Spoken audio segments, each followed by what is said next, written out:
Here's the thing about your movie, why I made a curator's pick of the Hollywood Fringe Festival. Community, heart,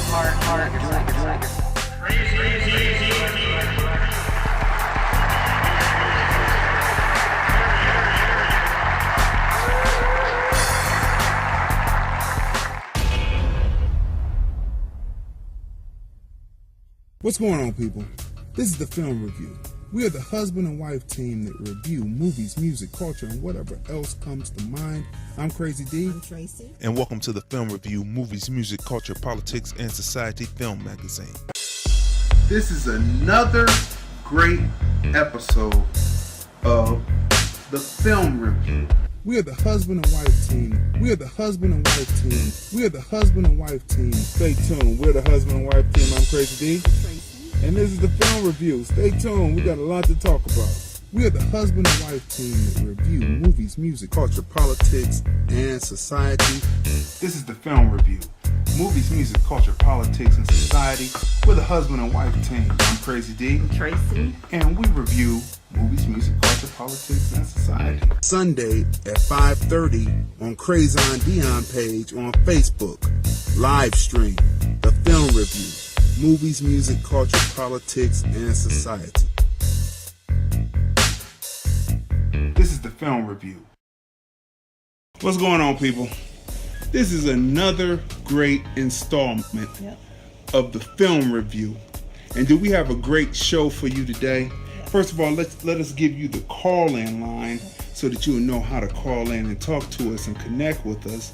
The call-in line, you'll see it backwards to you, but it is 213-943-3358. 213-943-3358.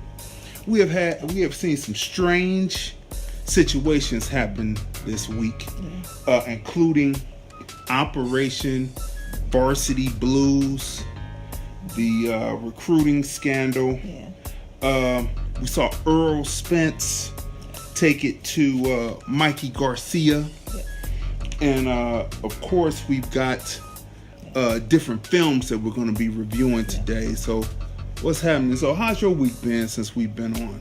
It's been great, and I'm excited about this one film because it's definitely something that everyone should have saw. It's gonna be a classic. It's a classic. It's like great films. I've seen good films, but it's been a while since I've seen a great film, and this is a great film. I'm excited about this one film. Oh wow! Look at this! Look at this!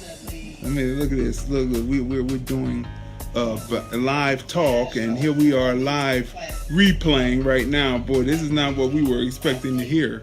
So hold up for 1 second. Yeah, so let me turn this down real quick. So listen, we are on broadcasting live on Facebook as well as Blog Talk Radio. So you can call in and talk with us at 213-943-3358 as we get into the different topics, right? So I'm going to be doing some populating real quick to let people know that we're on. And let's just say that this particular show is going to be jam-packed. Let me put in what I'm going to say here, and then we're going to get to it. But it's been a lot going on this week. It's been a very busy week. And the news, just sad, it's just been a combination of it's been a lot going on this week. Yeah, the massacre at the mosque in New Zealand. I mean, to see that come across the television set, it's one thing. It was like the Call of Duty effect, as we're calling it here at the Film Review, right? Yeah, and our condolences to Dale and her family. Her husband passed, so our love and prayers go out to them. Right, and then we have to say happy birthday to one of our excellent actors, Algie Jenkins. Yep. She's one of our excellent actors on and friend. Yeah, on the Black Ice Chronicles. Yeah. You can see her in various episodes of the Black Ice Chronicles. Let's see, the Film Review is on This one of the films that we'll be discussing, you will be surprised to find out who directed this film. That's right. That's right. You know, we're going to take it easy and take it slow as I begin to populate to let the people know that we're on, so people can tune in, give it a few seconds before we get started, you know. But we're glad that you're with us right now. Yep. You know, as we start the film review, as we go through. So, let's see what we want to start with here. Did you see Earl Spence and Mikey Garcia? You know, it's funny about some of us who are in boxing. I'm speaking of black people that are in boxing. We are so fast, some of us, to root against ourselves. Yeah. And that was one thing that Earl Spence, after his victory, 12-round victory over Mikey Garcia, said. He said that the Mexican ethnic group, as he called it, they automatically root for their person. Right. It's not like they don't become fans of those who beat their own, but they initially root for those who are like themselves. Right. And he said that he found that strange. He was a little bit perturbed at Leonard and Mike Tyson, who Hey Rose. Hey Good to Rose, see thanks you. for checking in, chiming in.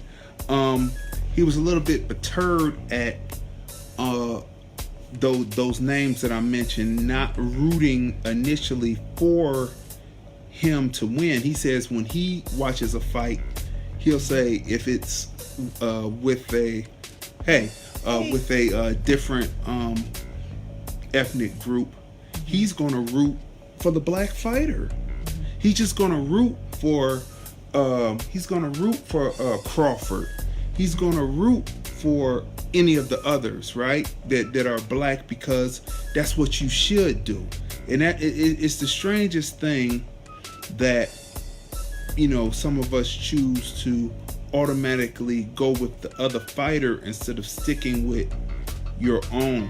And that's a problem. I don't know if it has to do with the competitive spirit and the being in the gym and fighting your own at first before you begin to get the top dollar and expand up and out and get out into fighting other ethnic groups. But it seems that all the time it appears that certain ones who you would think would root for the black fighter because they're black themselves, they just don't. And it's the weirdest thing. Like with McGregor, is that his name? Conor McGregor. Yeah, and we, you know, the strip was just like The- crazy. It was yeah. so many. It was really nice to see all of the people from Ireland. They most of them, not most of them, but a great amount of them flew in to Vegas because the strip was just filled. I don't with, know. I They don't know came how to great support. it It was was. great that they supported him. We're talking about how Conor people- McGregor, you mean? yeah, we're talking about how different groups support their fighters. So it was great Right. how they all came together and they supported him. Or like when you see like the English fighters, right? And then you hear all of the different English people fly in, and those that are here in the States, you know, they chant and support their fighters. Right. So I know Earl Spence would have been happy if the American fans were all rooting for him. So other countries support their fighters, but the Americans don't support their fighters the way they should, which is weird. Yeah, but he was speaking on ethnic pride, right? Take a drink of water. And there's nothing wrong with having ethnic pride. You know, over here in this country, they would call it race pride. I guess there's nothing wrong with having race pride as long as it doesn't extend on. But, so he was speaking on that, and I have to agree that, you know, when I look at it, if it's a fighter and they're coming from another country, I'm going to root for the black fighter. I'm going to root for the American fighter. But if you're going to be you're black and then you automatically go for it. I remember when McGregor was when Floyd was fighting McGregor, and I remember that people were like, oh, McGregor's gonna beat him. These are black people talking to me. I'm like, do you know the boxing game? And do you know the difference between the striking in UFC and the punching power that comes within boxing? Why would you say that McGregor could beat Floyd? You know, and so I question people's boxing knowledge right there. That was one thing. I said, I'm going with the black fighter anyway. So we were down on the strip, and the Irish people that flew in, and I think there were a lot of just white folks that, you know, had the flag but weren't necessarily Irish. They were just joining in. It's kind of like, oh yeah, by the way, this is Black Happy Black Day. You know, some people call it St. Patty's Day, but I say Happy Black Day.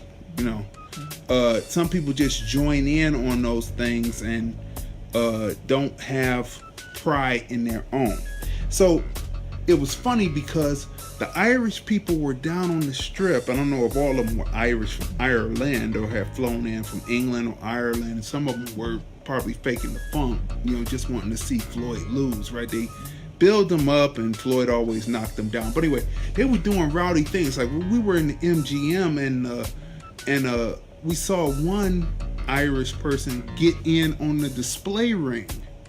You know, that they had right there in the middle of it right now. Had that been somebody black, they would have pulled them. Security would have pulled them down, cuffed them. But they have an understanding when they were rowdy. I mean, they were on the strip and they were doing those Irish chants and whatever they were singing. They were doing those Irish chants, right? Probably like what's going on right now on the strip right now. Like they were drunk and just disorderly, but it seems like nothing happened because Capo Flannery. Wasn't they fight? They were fighting Capo too. Flannery was on the case. Yeah, you know, so it's probably something's not going to happen. Similar in sports, similar in Hollywood, Tracy and CD. Americans are not getting jobs because European casting directors and producers that are working in Hollywood now, and they of course cast or hire European actors. Hollywood racism is big now. Even Americans voice it. Lost. The American's voice is lost there. Okay, got you. Yeah, that's a good point, Rose. Yeah. That's why it's best for people to do independent things, you know, and be independent and not necessarily work on Hollywood. So now, here's the kicker. We went to the theater and we reported on the fight with the Bronx Bomber against what's his name from England? Was it Tyler or what is his Tyson? name? Tyson, that's right. Tyson Fury. Yeah. The Bronx Bomber, Deontay Wilder. Right? Now, here's the strangest thing, and this is the weirdest thing.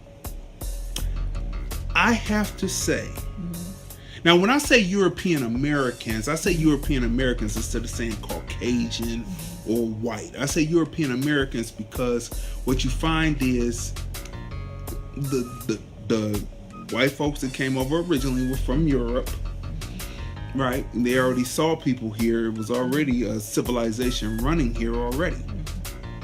They already saw people here. That's one thing. Two, they were European. So when I say European American, that's what I'm speaking on. And then everyone else who came over, they said, long as you had property, we will give you land free. Now this is true. You don't have to go to the library and get books on it. You can just Google it and find it to be true. So the property that they had, the more property you had, the larger pieces of land that were given to you for free. So the property that was handed out was black bodies during slavery. So every time a different ethnic group came over, If they had the ability to buy property, then they would have land, because America needed the agriculture to go so they could grow tobacco, cotton, etc., etc., etc. Lima bean, do. You just go through the whole thing, right?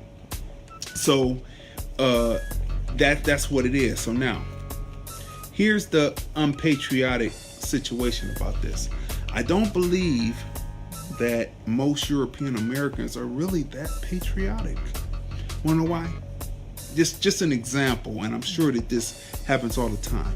If it is a black fighter, that's why there is no more HBO boxing, because I swear every time there was a black fighter against a European fighter or a fighter from any other country, I swear that, in my opinion, Jim Lampley would be rooting for the Great White Hope. Okay? And right. So I leave that right there. Let that sit right there. Pin that right there. He would be hoping for the Great White Hope. And they're commentating. You would sit there like the fight between Mayweather, and even though that was on show, that was a cross between Showtime and HBO. The commentating of what they were saying about the fight, we were actually in the arena at the time, and we were watching the fight, and the audience in the arena had a total different opinion than what the announcers on television was saying. The announcers on television made it seem like McGregor was doing something, and everybody in the arena, everyone in the arena was like, quit hitting him on the back of the head. Why isn't the ref calling those rabbit punches, right? All right. So like I said, we went to the theater to see Deontay Wilder versus Tyson Fury, right?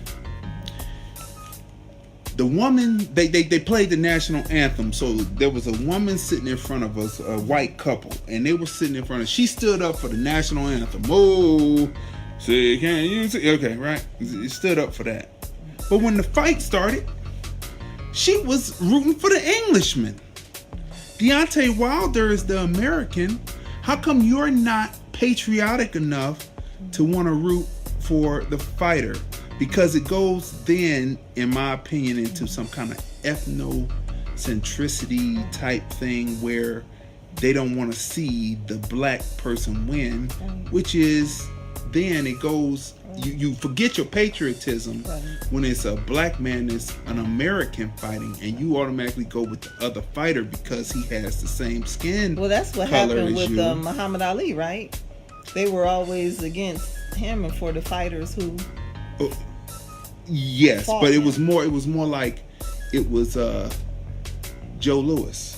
Okay. Remember, Joe Louis is a perfect example of that, because even though we're in war, getting ready to go to war with Germany.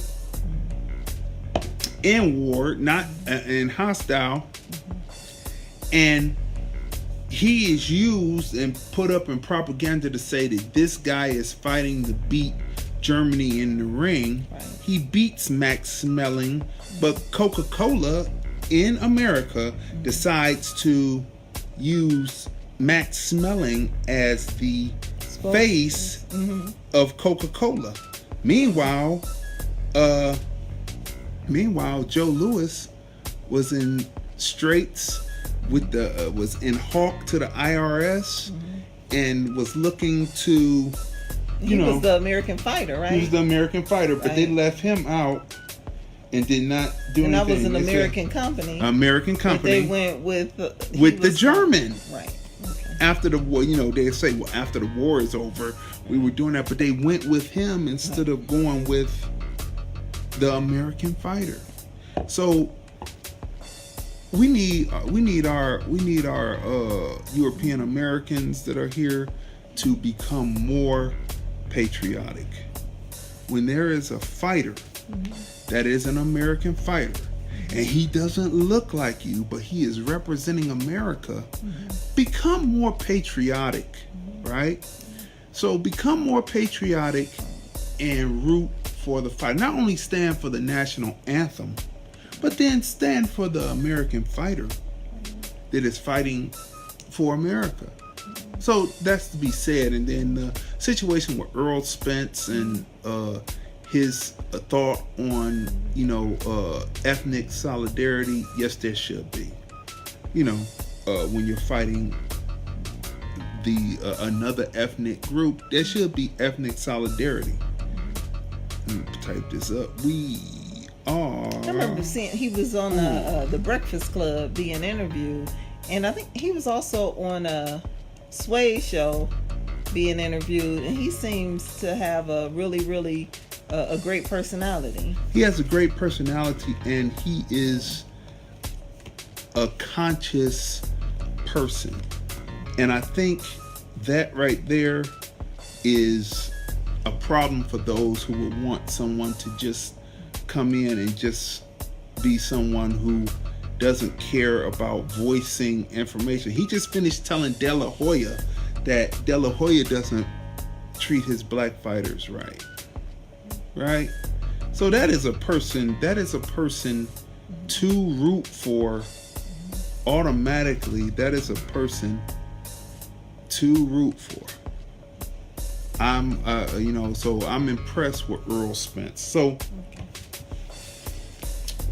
the fight was excellent. He went 12 rounds, but he put on a boxing clinic.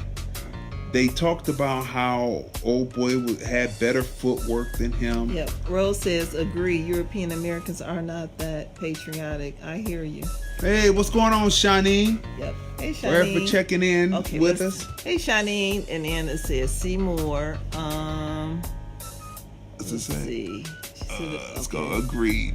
From my television experience, I started a French-speaking program interviewing French native people, now residents in Las Vegas, and I did 8 episodic interviews, and then I had to refrain. Yeah, when I saw how they wanted to plant another France in Las Vegas, being more French patriotic, more French patriot, defending their French identity in the U.S., starting manifesting their French voice in the streets.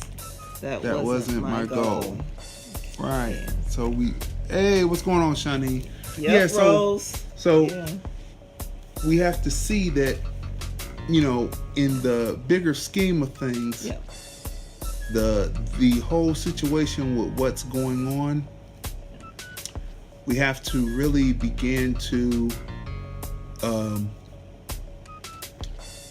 talk and tell the truth that patriotism is what America needs, and black people have fought in every war since the very beginning.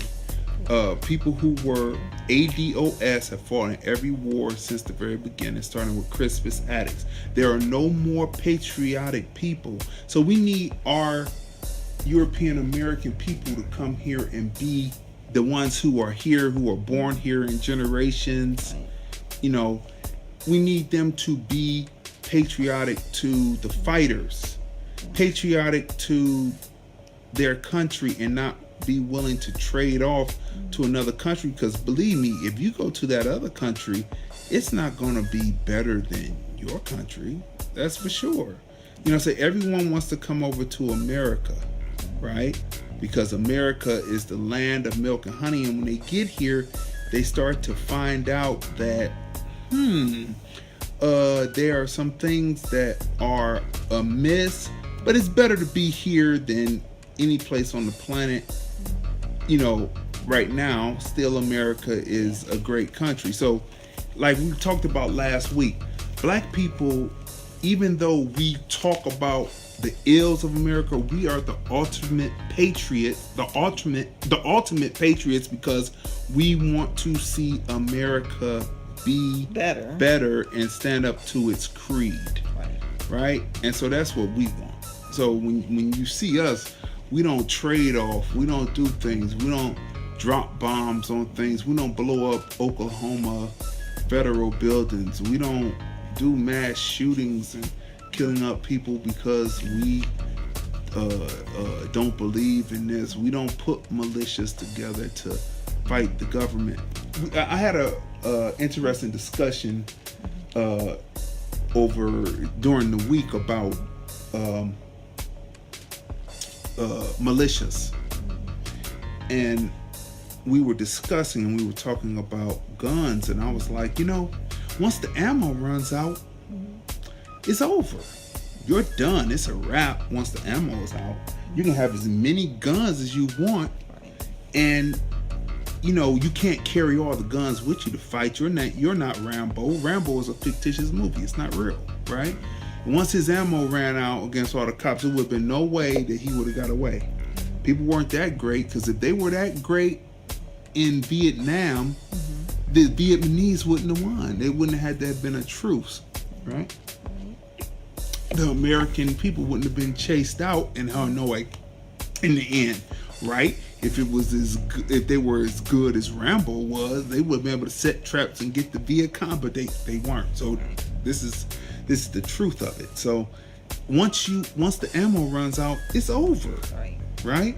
And on top of that, if you have a compound that you built, and you said you're going to be able to withstand this army coming in, all the people would have to do is drop bombs.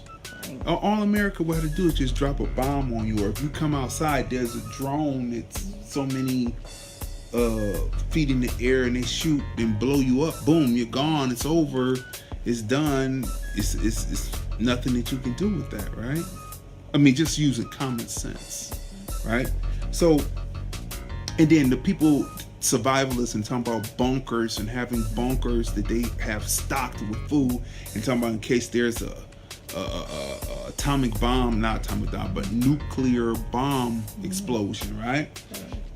Well, the particles get into the air, and they and what happens is the nuclear particles get into your lungs and cause your lungs to shut down on you, right? It causes lung failure. That's really the cause of death. The radiation, right? It causes lung cancer, boom, because the particles get into you, right? Once your air supply is cut off in your bunker, it's over. And continuous air has to escape somewhere, so something has to come back in. Right. So it's all these... And eventually they'll run out of food, right? Eventually they'll run out of food. And so all of this is just ridiculous thought process, really, right? And so that's what the situation is. It's a real ridiculous thought process, right?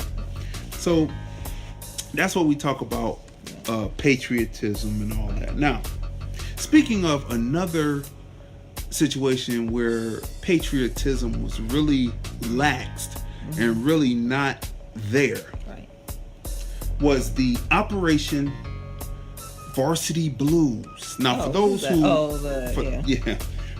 who don't know or don't understand, rich people paid this guy to do two things: to get their kids into school through the SAT, and what's the other one called? ACT test, and they had them take the test, or they had someone else take the test for them. But either way, the tests were corrected, so it looked like the kid had a high IQ to get into these schools. Or they paid off varsity coaches to bring these kids in for water polo, for rowing, for volleyball, and they even had superimposed pictures where they put the face of the person in on a real athlete. And what would happen is, once the kids got there, they would feign or fake an injury, and then thus and so they would still stay in school, but they were supposed to be recuperating over this injury, right? This is a perfect example of why affirmative action should never be questioned. Well, that is affirmative action. Right. Let's go through this real quick. Right.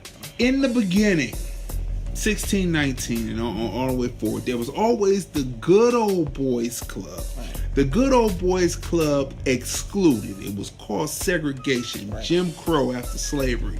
But they always excluded black bodies from getting into these institutions. So affirmative action was created to combat the affirmative action of the Good Old Boys Club, right? Right. So the Good Old Boys Club had this affirmative action all day. It's the ultimate affirmative action for those who are not necessarily qualified to actually be in this situation. But what they do is there's a term in film and there's a term in literature called projection, where a person, an entity will project onto another person or entity what is actually happening and what is actually happening within them, right? To put that person down. It's called projection. So what they were doing, because they know that many of them would push their kids along, i.e. George Bush too. Right. They would push their kids along, my opinion. But they would push their kids along and push them through because they had connections. They would push them through and try to exclude, black people from going to the colleges who were actually qualified to do so. So that's why affirmative action came in, to get the most qualified through while eliminating those who would possibly get the Good Old Boys Club. That's basically what it is, the cut to the nutshell. Now, you have not only people who play the Good Old Boys Club, but now people who are rich, who are new money. This is a battle. This is a thought process of what they call old money, people who made money through slave trade, cotton, tobacco, boom, boom, boom, and new money who may make it through acting, through new industries, and they want to put their kids in, so they use their money through this scheme to do that. This is the perfect example why. Shanine says a parent of a child who didn't get into their school of choice because Becky and Fran's lying. Let's see more. Let's see. Lying. Yep, is suing for 500 million. Right, 500 billion. Right.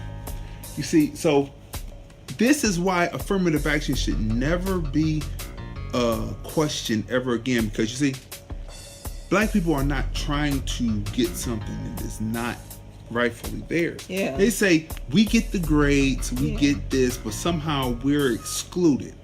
The reason why we're excluded, now we know that not only is it the Good Old Boys Club that only wanted to see themselves but and the people wealthy, who look like some, but also now the new money that is finding ways to scheme to get people into college. So this is why affirmative action is even more needed than ever for black students to have a fair chance. What'd you say? She said she won't get that much, but I hope she gets something. It's just crazy. What did she say? Not only European Americans, but people from other parts of the world as well are not American patriotic. Looks like they come here individually or on small family group. Then once they congregate, they turn against the government. My fear is that now they are being voted on the Congress. And the anti-American voices are big in Congress. That's true. Rose. So let's go through this here. So let's take Rose's premise for a minute. You got the anti-government, which I would call the Tea Party. My opinion. You got the anti-government voices coming from those who, in my opinion, are bigots, racists, white supremacists, boom, boom, boom. All came up during the time of President Obama, right? Then you have the anti-patriotic voices of immigrants coming into the country who are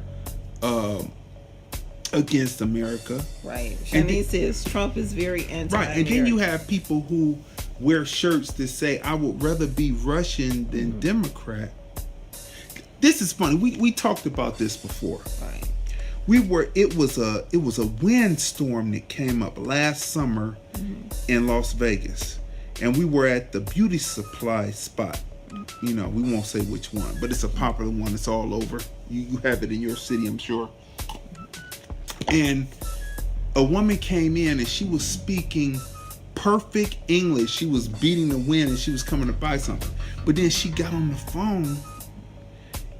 Now let me say again, she was speaking perfect English. And what I mean by that is not proper, but she was speaking with the necessary slang. Right? You know what I mean? And slang is not what I'm talking about, ebonics, but just the natural slang, American, and talking American everyday, the way we speak, right? The universal speak of all of us here, right? But she got on the phone and then she started speaking Russian. And I looked at my wife, I said, this woman could be an agent and we not know it. See what I'm saying? Because they just convicted and found that woman guilty, who was a Russian agent, and she was up there shooting guns and wearing her cowboy hat, and they thought that this was like that documentary, the show on TV called The Americans. So you see, when people aren't willing to love the people who made it possible for America, free of charge, right? But you have to come and you have to pay the people now for the work that they put in, right? When you have a group of people and you don't treat them correct, that help to build the country, who are building the shape to keep the country going, you would rather trade off and have people who look like you come in who may not have America's best interests at heart. And what do they leave the people who were whipped into shape? What does that leave them? Let me tell you, you're watching the film review. Call in 213-943-3358. 213-943-3358 will put you over the air, or just right here, and then we'll take your comments and respond to you right here on right here. Now look, so that's what these two things show you. What Earl Spence was talking about, what we talked about Deontay Wilder, the Tyson Fury fight, and now this Operation Varsity Blues. This is non-patriotic stuff that's going on, because isn't America, if you work hard and you pull yourself up by your bootstraps, that you're able to advance? But you find now that everything is corrupt. Just like Ice Cube's new album title called Everything is Corrupt, and he talked about things being corrupt, right? Yeah. So it's like a foreshadowing. If you haven't heard Ice Cube's Everything's Corrupt, make sure you go to Tidal and listen to it. You know what I'm saying? So he gets his charges. Okay. What else has been So it's been busy. So Jussie Smollett, right? As we go rapid around, we have to talk about it, because he pleaded not guilty, right?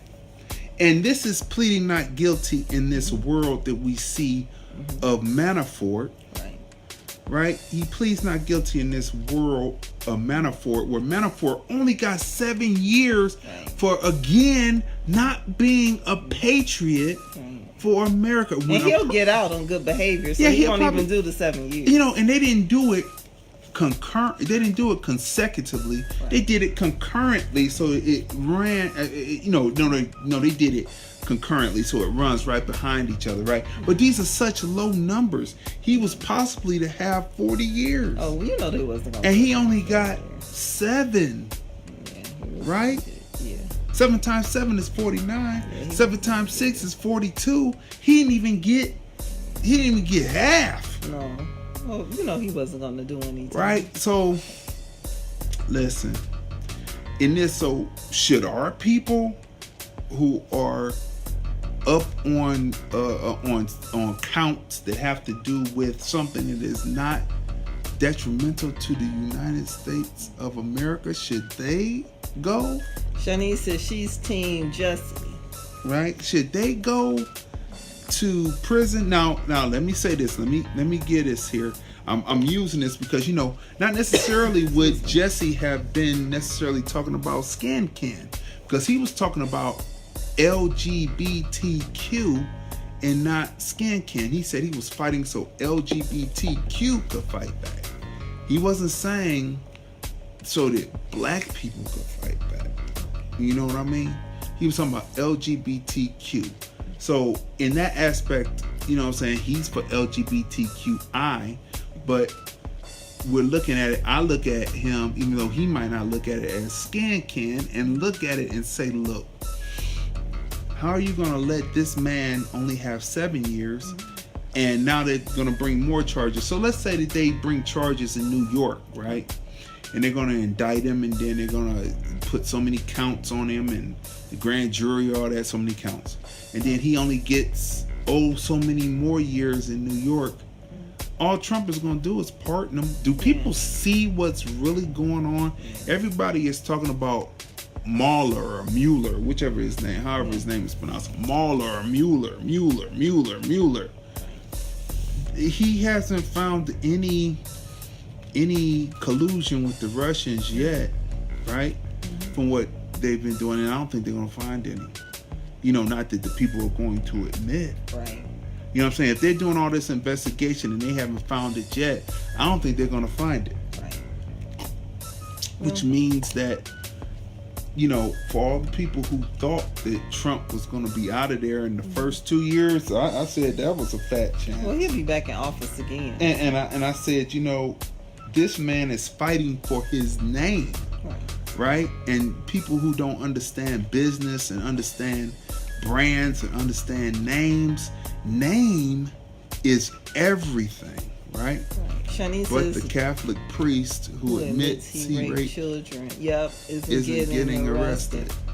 You see, they deal with their own within their own system, as black people should deal with their own in their own system. Right. You know what I'm saying? Matter of fact, speaking of pedophiles, R. Kelly's lawyer who said that he was guilty of sin. His lawyer came out, his former lawyer who got him off, says that he was taking shots or taking pills or whatever to take down his libido, and he's not the same man that he was back in the 90s, right? So if he's basically curbing his libido and coming down off of it, he's probably not the same guy, and he worked on trying to correct his problem. And all this coming up is a distraction. And should we allow our own to go down because, you know, other people want to cover up Harvey Weinstein? But we talked about that. Go watch 50. We're going to keep moving on. Now, so Jesse. So the brothers' lawyers came out. Shani says, I don't think Trump will get back in. He will. The government is slow as hell, but I think they have a case. I think in front of the cameras they say one thing, but those people are behind. You see Pelosi, Nancy Pelosi came out and said they're not going to impeach. They're not going after to impeach, right? And that was from Nancy Pelosi. Nancy Pelosi, who is on right. So their thing is they figured that if the right candidate comes up, they can probably vote him out. Okay, so this is my thing. This is me just looking at this and breaking this down. Who is the candidate with the Democrats that anybody's going to get out and really want to vote for? That's one. Two, what are the tangibles that they're going to bring, as Tariq Nasheed says? What are the tangibles for black people in particular, ADOS, American descendants of slaves, that they're going to bring to us? Not minorities, not that. What are they offering to us for our vote? Quid pro quo. What are they offering for our vote, right? Shani says impeachment means nothing. I don't want him back in. Right? Okay, right. But I'm just, but you know, this is it. But, okay, so I guess some people's feelings are hurt because they didn't realize what most European Americans think about them. Yeah. Right? The Mexican people are up in arms because they thought if they went there and they worked for them and they tried to act white, and most of them are classified as white when on the census and everything else, when they fill out application they say white, right? unless they have Latin or Hispanic. But most of them, once they write that down, they classify them as white to get more, to represent more numbers for themselves. Right. They represent Egyptians as white Right. to get more numbers for white people, which I call European Americans, to have more numbers, right? So let's break this down now. So they haven't found collusion on him. That's what this whole thing was about. They're doing all of these different investigations and calling for this crimes in here, right? Crimes in the United States, right? They keep on showing you things on TV about Nixon. If I'm in the White House, I'm watching everything that they're talking about. I'm watching everything on Instagram, YouTube, everything that they're talking about what Nixon did. So they could avoid and the same avoid the mistakes. same thing. It's like stupid. It's like, back in 1960, some, Right. Nixon did this and this is what we did. 1970 and right? Ridiculous. The Pelosi thing, they won't impeach Trump is probably because that could raise another billionaire billion. and speak like Trump. She probably doesn't want to make Trump a martyr. Okay, make Trump a martyr. Yeah, I mean, possibly, but I think that they know that they can't get the votes in the Senate because the Senate is run by the Republicans. Yeah. And the Republicans secretly are getting everything. Bottom line about this, just to cut to the chase, Trump represents what most European Americans think, right?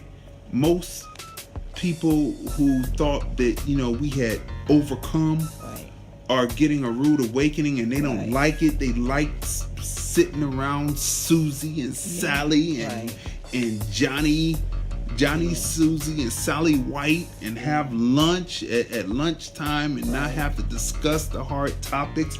They thought that it was over, that it was no longer, the race problem was no longer, as long as we were able to sit together and eat together, there was no more problem. But what it is a wake-up call, because the people came out the woodwork. They showed you what it is. When they say that he has a low approval rating, it's because people say he's not doing it as fast as they want. But don't believe that come that November, they won't go back to the ballot box and vote for him again. Yeah, she says Trump is out. Let's see, Trump is an out-control puppet. Yeah. The thing about it is that what's funny is having helped and worked on these campaigns. It's funny how I'm telling you, it's funny when I'm watching the news and these different channels and they talk about the polls, because these people say one thing, on the polls and in your face when you're knocking on the door or when you're calling them, and then they'll vote a totally different way. Or when you interact with people who are Democrats and they let you know they voted for Trump. And I'm telling you, these people, they just not ready, because these people who are on TV and these people will say, "Oh, I'm not voting for Trump. I'm da-da-da." I'm telling you, they're going because right for him. I'm trying to tell you, because I know a lot of Mexicans as well as white people who they voted for Trump and will vote for him again. And they said they would because they don't like their people.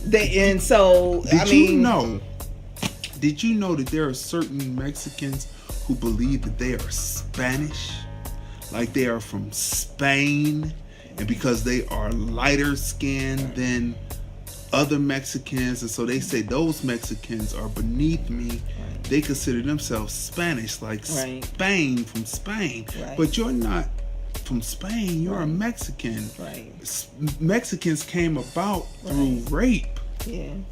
And by the Spaniards. Rose says, "Does this bill matter?" And then it's on Google. Okay, we're not gonna be able to look at it right more. now. See more. Let's see.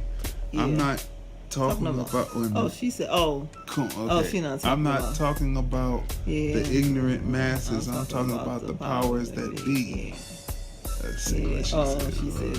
Okay, we have to look the bill up later, Rose, and see what happens there in 2020. And then I said Mexico, but you've met a few of the people who I've introduced you to, and Puerto Ricans who voted for Trump. as well as some black people that voted for Trump. So I mean, and there are divisions where they say we don't want those people coming over either. You see what I'm saying? So you have to look at what's happening.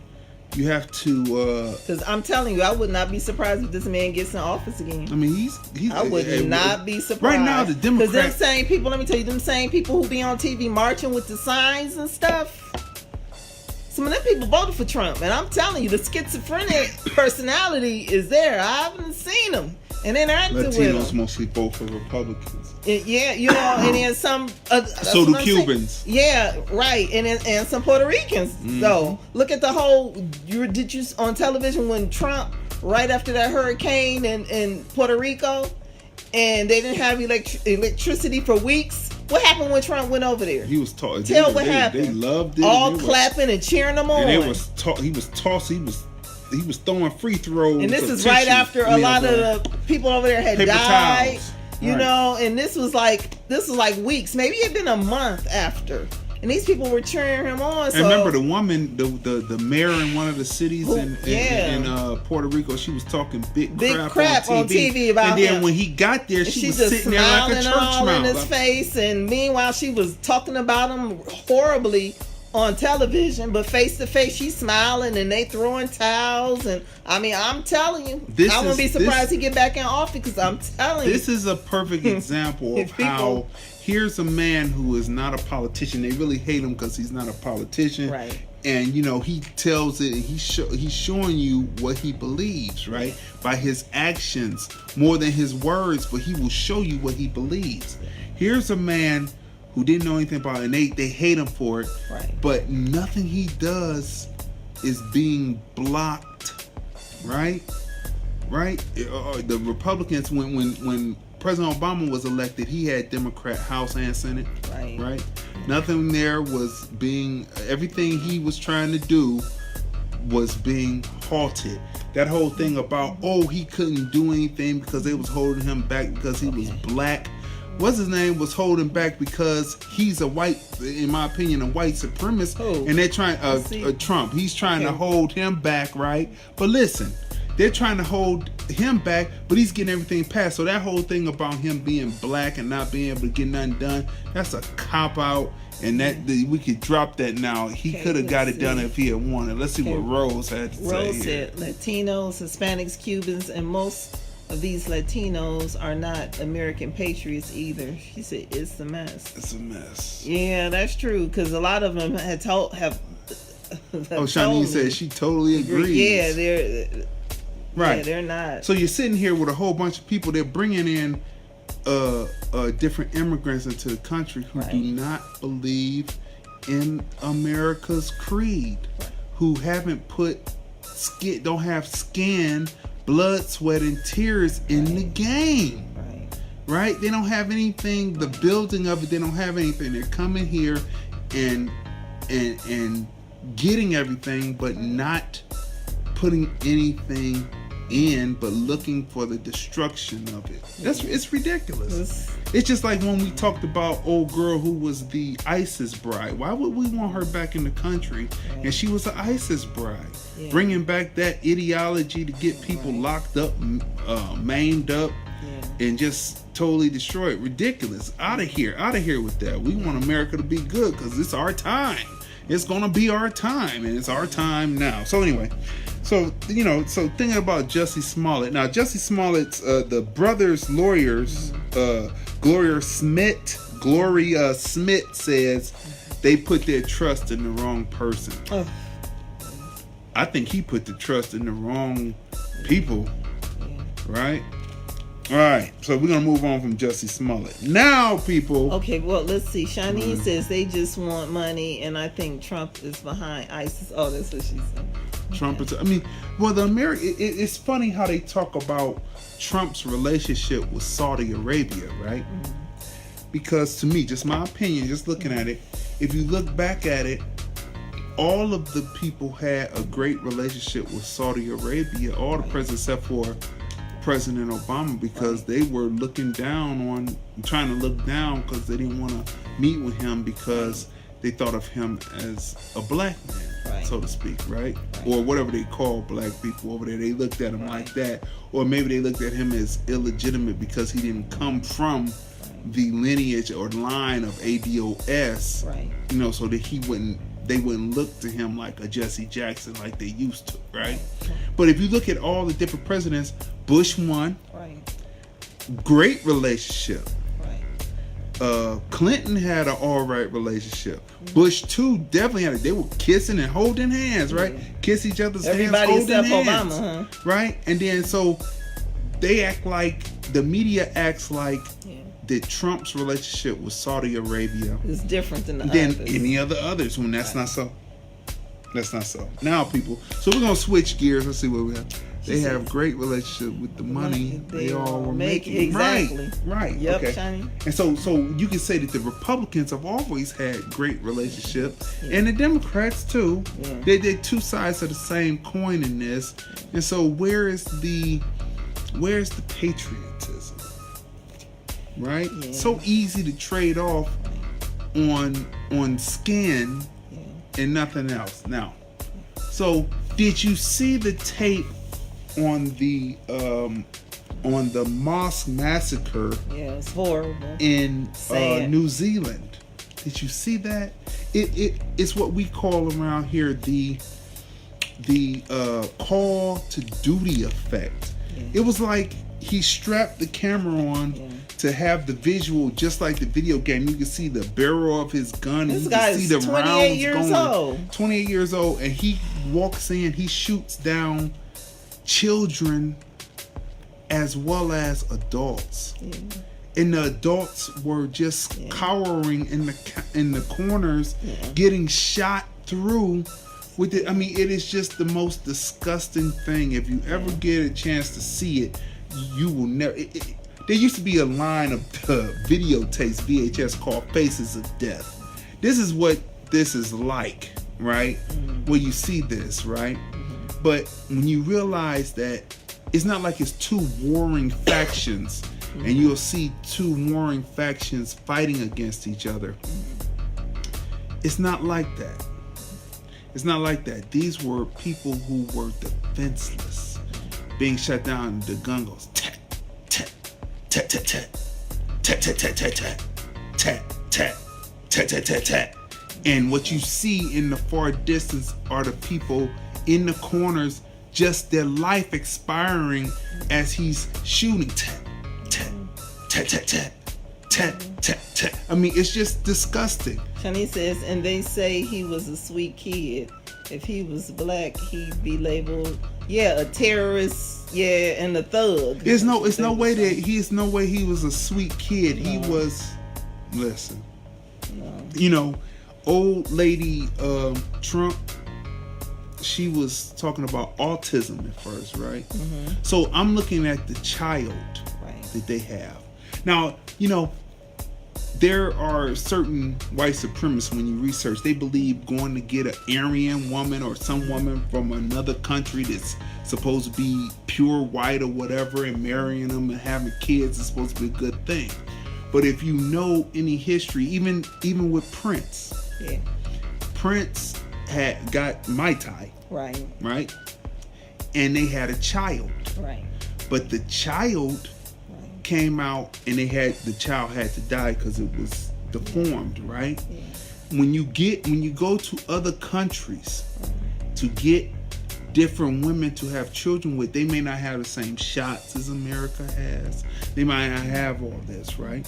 So this is what you're dealing with. Now, it says in the Bible you're not supposed to deal with women from strange lands. It's written from the male point of view, saying that you're not supposed to deal with women from strange lands, and this is why. So you look at the son, and he has some kind of autism situation going on, and I believe, hey, what's going on, Gail? Thanks for chiming in. I believe that Trump had some kind of autism too. And his father sent him off to military school to at least get him to be regimented. You know, like they tell you, like, what's her name? With the TV show? With the TV show. What's her Holly name? Robinson Holly Peete. Robinson. Yeah. She She tells has a really great right, show. Right. They tell you that with the organs born on the outside. Right. See, because this is what's happening, right? Because it has to do with mixing with people who don't have the same situation that you have in the States, right? And it tells you don't do that. But anyway, so look. So you look at the son, he has some kind of slow autism thing, right? But the father sent Trump to military. This is my perspective on it, my opinion. He sent him to military school to get him regimented, right? Yeah, her show is good. Right. Holly Robinson So, Peete. Holly on Robinson- Hallmark Network. Yeah. Really Holly good. Robinson Peete tells you that, you know, and also, God, what is her name? Oh, Tony Braxton. Tony Braxton. Yeah. They tell you that you keep the kid regimented, Yeah. and you keep them going to the point. Even D.L. Hewley talks Right. about his son, Yeah. and they can be productive, Right. right? Yeah. And they can be productive if they are regimented. Yeah. So the father sent Trump to military school to make sure that he would be regimented, and then when he came back, he was organized enough. He might not have been able to get the best grades in school, right? Because he had this autism, but he was regimented, military school, graduated, boom, he came back, his father gave him, he was good at something, right? As a person that had just a little autism. He was just a little autistic, right? So look, Because there are different degrees types. of it. Yeah. But his father saw that same thing with old boy. When you watch the old tapes, the one that ran, the Mormon that ran against Obama. Romney. Yeah. When you watch the old tapes with him and his father, because his father was a senator, right? Yeah. And when you see the old tapes, you see Romney, the younger Romney, the one that's in the Senate now, laughing. You're like, what's wrong with you, kid? What's wrong with him? He's just he has Janine some. says Trump isn't autistic. He's just not bright. No. Well, bright because of some kind of level of autism. They teach him to be regimented, and because Romney has some kind of autism, to me, just looking at him, the way he moves, the way he talks, he's regimented, he gets it across. So look, you've got these people, and the whole point of She said maybe Bush Jr. the whole thing with people is to make their kids seem normal, to push them through, to say they went through Ivy League, Kind of like with the this varsity right? scandal, yeah. Push them through so that they're normal, so they can come out and take over. So you got a lot of people that may have just a little autism running this. So look at Trump. So here's my thing about Trump, though. If my hypothesis, my educated guess is correct, he has a little autism. His father sent him through military school to have him regimented. He didn't get the best grades, but he was able to come through and have a regiment so he could come do this, have a leadership, be taught leadership. He comes back, he does this, he builds his companies. The reason why they what's his name is because the reason why they kind of flounder and get into economic distress and tight is because he thinks with his gut and he doesn't think with intellect because he has a little autism, right? Which I'm not downing people who are autistic. I'm not doing that So at you're all. saying it's just but we different just types. need to say what it is, right? Yeah. So look, if he has this and he became president of the United States and he's whipping up on the Democrats and these people are supposed to be of sound mind and he's supposed to be not bright, maybe just a little autism there, what does that say about them that someone who may have a little autism is whipping up on the Democrats and controlling the Republicans? What does that say? What do you got next? Janine says, I've watched Autism Up Close work. Okay. You got to take it back down. Okay, go down. Yeah, go down. Hey, go what's down. going on, Eddie? Thanks for She chiming said in. work with them and have them in my family. Trump just isn't bright. Oh, okay. Rose says socialism is a big joke, not patriotic at all. It's taking from Paul to give to Peter. Yep. What's happening to the 5% social welfare to Black Americans. Tell you the truth from socialist liars. It went to Mexicans being given to Muslim immigrants. Okay, we'll take that. But from the record. Okay, what's going on, Eddie? Hey, Eddie. All right. All right. So look, we've been trying to switch gears. Yeah, I gotta But you moved. You kept bringing me back. It's like JC said, they keep pulling me back in. Okay, look, people. Have you seen the beginning and the second season of American Gods? Oh. Have you seen it? Did you see the first season of American Gods? Well, the actor, Ricky Whittle, is a really good actor. Yeah, really good actor. But they changed writers. Yeah, they changed writers. Yeah. Listen, the writers for the first season were on to something. Yeah. They had really researched what they were doing. Yep. Right? Yeah. And it was each person had their own agency and they were their own He said, gods. hey, hashtag, let's go to work. Hey, what's going on? And Shani said, I hate that. Okay. So they changed writers, but the first season they had their own agency, right? Yeah. And so when I say agency, they stood alone and they were fully formed beings, right? Yeah. Meaning that they could stand alone and fight and do what they did. Right. Like there was one black female god that was swallowing dudes whole through her vagina. You know what I mean? Just swallowing them up because of their lust for sex. She was swallowing them up, bending them up. Right. This season, she's up there crying and weak. So that she went from being like what would be considered like a feminist, like a strong woman, to a weak.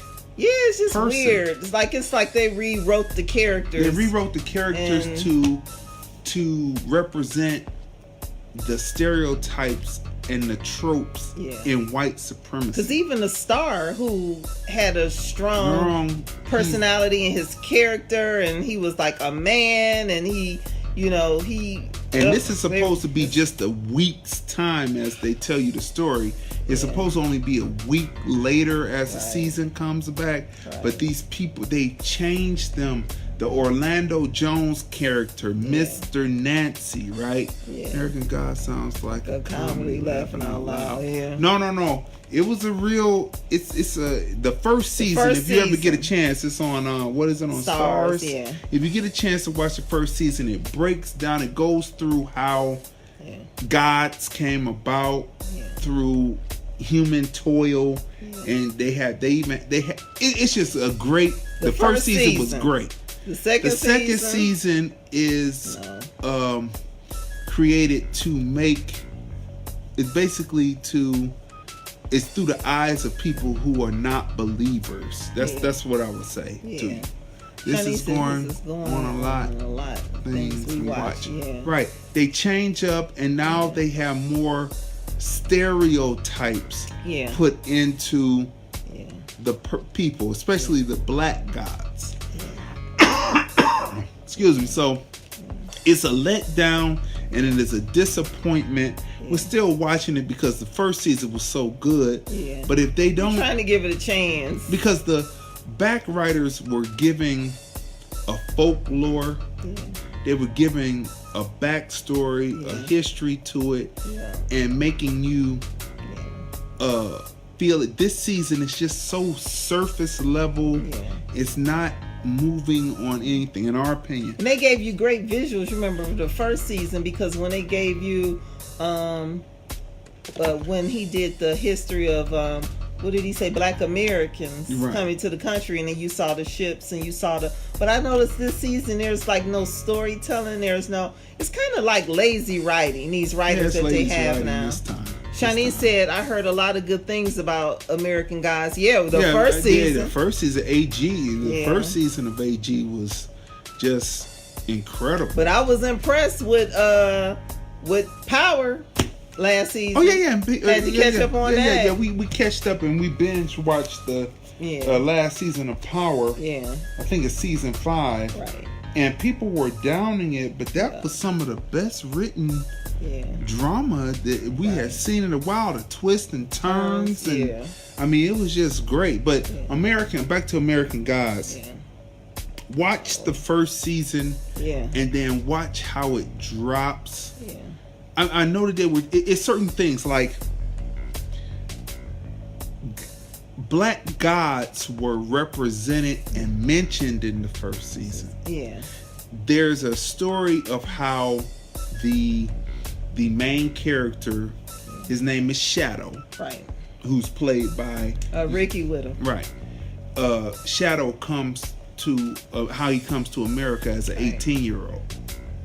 He comes with his mother on a boat, and they're coming through the Hudson, and they see the Statue of Liberty, and the mother says, "Now there's a true goddess with her lantern," and then she says, you can tell that it was rewritten. She says she was originally formed from Rome, and that's not true. The French originally borrowed it from what they saw in Africa with the black woman holding the lantern, right?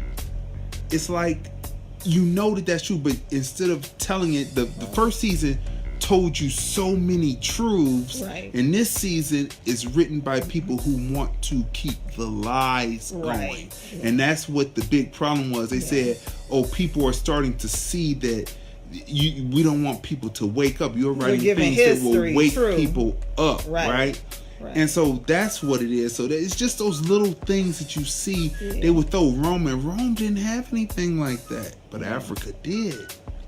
But anyway, so as we move forward, so Orlando Brown plays Mr. Nancy. He was such a strong figure, but in this one they have him more like he's talking like they got him like a stereotypical kind of like pimpish type thing going on, and that's what he was. Because he was a man of like distinction and dignity, and he was a storyteller, and it's really stylish, and he just totally changed his character into a character. And the film quality of it. The first season is shot dark. And it has nice that film, visually beautiful. It had that film quality to it. This season is shot. The characters are less believable because of the lighting. The lighting is wrong. The coloring, the finished color cast that were in the first season that brought the richness is not there this season. So I mean, I'm highly disappointed with them, with where they chose to move this to. It's highly disappointing, but we're gonna keep watching it. So what would you give it?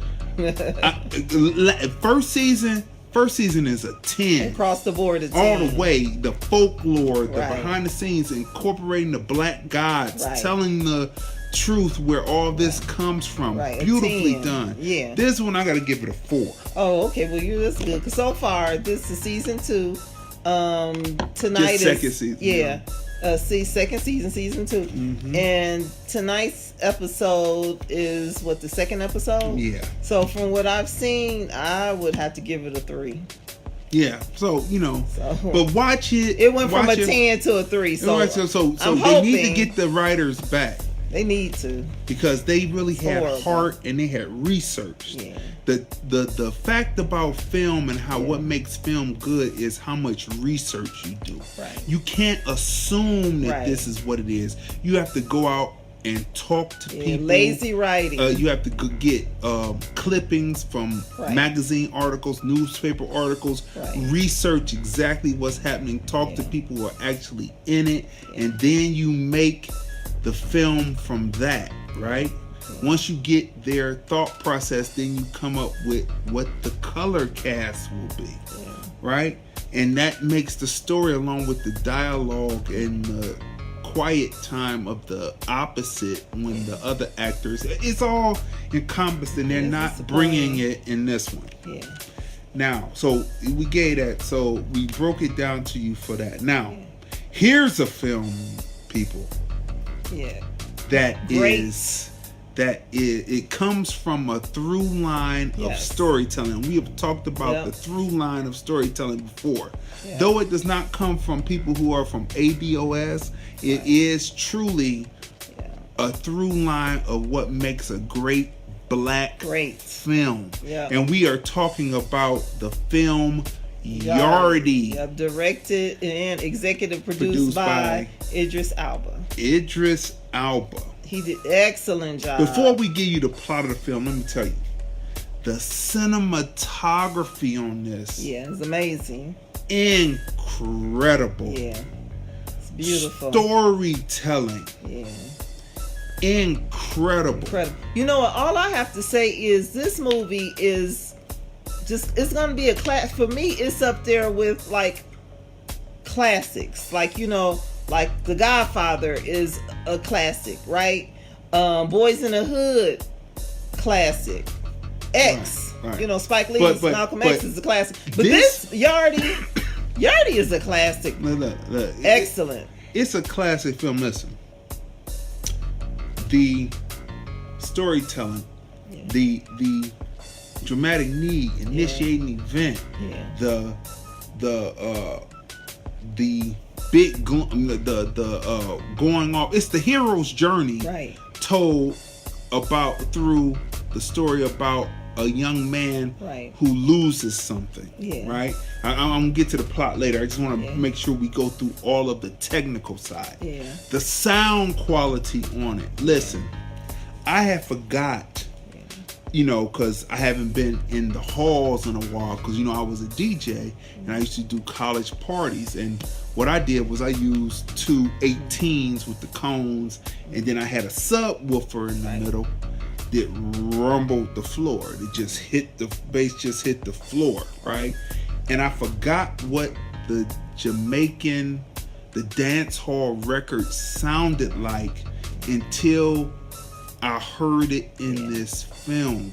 I mean, the sound, the film wasn't just front speaker in the theater; it was surround. So all the speakers were playing in the theater, right?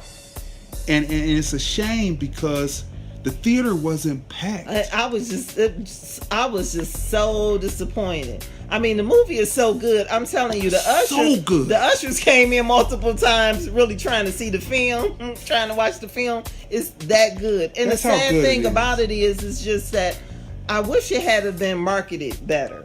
Like, I'm surprised, for instance, nobody was on the Wendy Williams show. Like any of the actors. I mean, just to get it out there. I mean, I don't know. I'm just so disappointed that the theater should have been packed. It should have been because packed. this is a great film, and it's like one of the best films that I've seen in a long time. Let's go through. Let's go through. Well, first of all, let me say it's up there like with the Pulp Fictions in the City of God.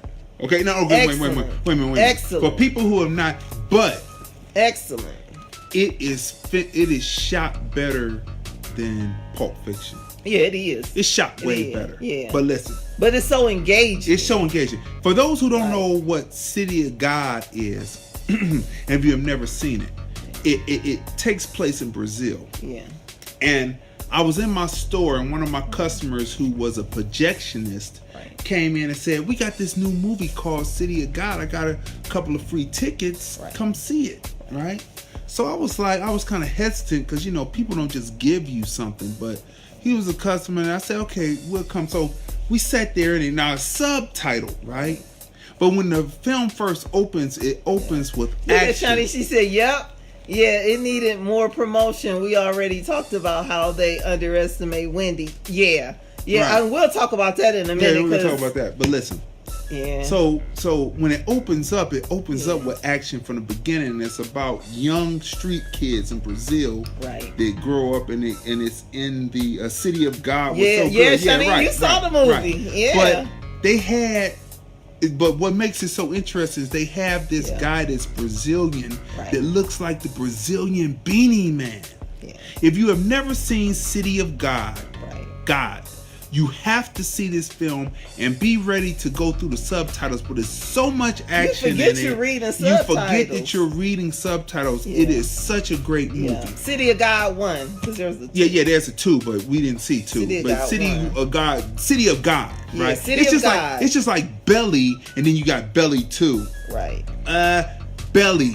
The Right. Belly is another classic. Yeah. Shot like grindhouse dark style, Yeah. more art house style, excuse Yeah. me.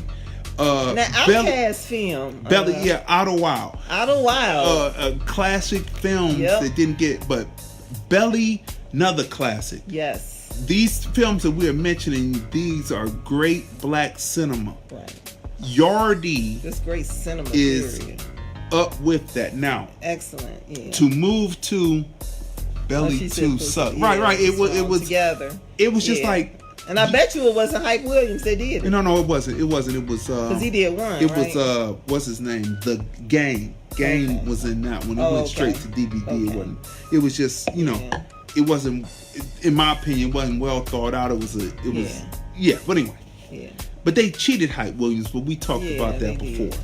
did. Just like with this film, Yardie, they cheated the public. Like, people need to go and see it. It came Need to out see it. Friday. Mhm. So people need to be rushing People out need to go see and then they need to throw somebody on the Wendy Williams show to promote this film, because Shanine, you are correct. They underestimate Wendy Williams, and they forget that she has a very, very, very diverse audience and people of all ages. Have you right? ever noticed that when Wendy Williams says something, It has, then all of a sudden it happens? Like Yeah. she told Sierra that she should go more into modeling and get her music up. Sierra's still doing music, but she started doing And she modeling moved and it towards worked. modeling, yep. And then what did she say? She said something about the old girl on the Hallmark channel because of what she did they need with to the scandal. pull They her never off. released her, and they pulled her off. Yeah.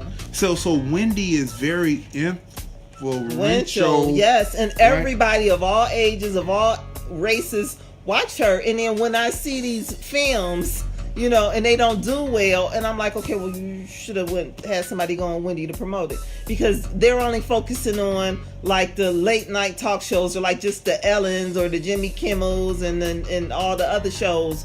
But it's just like, you see Ice Cube, his films go to number 1. Kevin Hart's, his films do well and go to number 1, and they go on Wendy. And if they're not there, they'll send someone from their film on Wendy. Right. So I mean, these people better smarten up. So Okay, listen. So back to Yardie, right? Right. We named some films, right? But Right. let's go to some of the Jamaican classics. Right. Jimmy Cliff's The Harder They Come, Excellent The film. Harder They Fall. Right. One and All, right? Right. That One and All. That's part of the hook of the Right. song. But it was driven to sell an album, and it was made a true gangster Jamaican film. Top shotters, right? Then Top Shotters, Right. another classic, more on the sensational side of it. You know what I'm saying? classic. Fake breasts and shot in the hot tub and Right. all that. I'm the original Don Dada. Great. Yeah. What sets Yardie apart, it has that element. Yeah. But what I'm talking about when we talk about the through line of great black cinema that comes from Oscar Micheaux, Right. there is a moral line that's It pushed is. through, Yeah. and the title, the catch hook on it, Yeah. or the catch title on it is "Choose Your Own Path." Yes. And the storyline is about, are you going to choose the righteous path, or are you going to choose the ratchet path? Yeah. Right? Okay, Shanine says her audience is loyal. Hollywood is Hollyweird too. Yeah, is too- Hollyweird is too sensitive. Yeah. She does have a loyal audience, and Right. people. When something is promoted on her show, it does well. It doesn't matter if it's a television show. It doesn't matter if it's in the theater or if it's on film. So these people better wake up. But anyway, so Yardie is amazing. the storyline deals around a young man Right. who loses he loses his people, and then he has to move up into the hills of Jamaica, and he is taught by an older man. We could just call him a shaman, right? He's taught by him which way will you go, the righteous path or the ratchet path, right? And his brother is there who runs sound systems, and there are wars that are happening in Trench Town, and he's there to his brother is there to try to quell and kill and bring unity to the community through his sound system. And it's almost successful, but the initiating event, something happens, and the movie kicks off from there, right?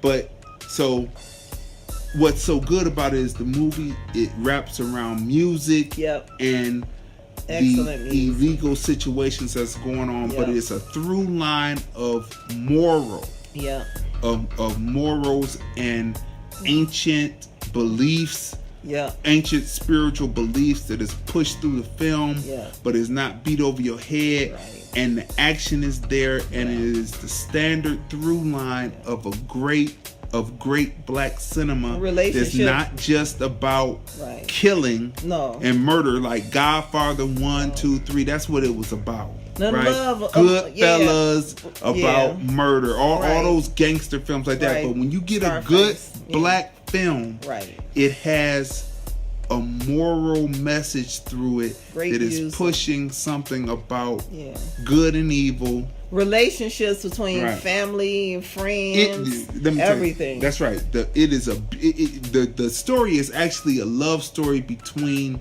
a young man and a young woman, and it goes all the way up until they are adults, and they tell a story. So it's a love story in the middle of a storm. Within the middle of a storm. That's the best way to put it. If you have not seen this film, Yardie, you have to go see it. You have to see it. I believe that it is also on Prime. It's on Prime, on Amazon Prime. We saw that, right? So it's on Amazon Prime. It's called, because in the theater in the credits, it said Amazon Prime. Yardie. So Yardie, Yardie. See this film. This film, for everything that we have told you about this film, you have to see this film. You are missing out. If it's in the theaters, go see it in the theaters. It is well worth seeing. You know what I'm saying? Idris Elba brings it in his directorial debut. I was impressed. I mean, he was on some Spike Lee, Tarantino. No, I'm just saying as far as caliber of directing. Like, for him to be an actor and then this is his first film. I mean, you would have thought he's been acting for years, so he has an eye, right? So the directing is like up there. It's like Academy Award winning directing. Like the angles that he captured. He also did a camera. He was cameraman B. Yeah, he was cameraman B, which we would get the wide angles, right? So beautifully shot. And so he's cameraman, executive producer, and director. Who else is supposed to be considered great? Scorsese and I wouldn't consider him. No, but I'm just saying that he's of like that caliber. It's not like it's not like he just threw a film out there. He really put a lot of time and energy, and you can tell he really, really cared. This is a passion project for him. But it's his own heartbeat. Yeah, it's his own heartbeat, and it moves and it grooves. And see the film Yardie. So what would you rate it? Well, before I rate it, the music, we talked about the music.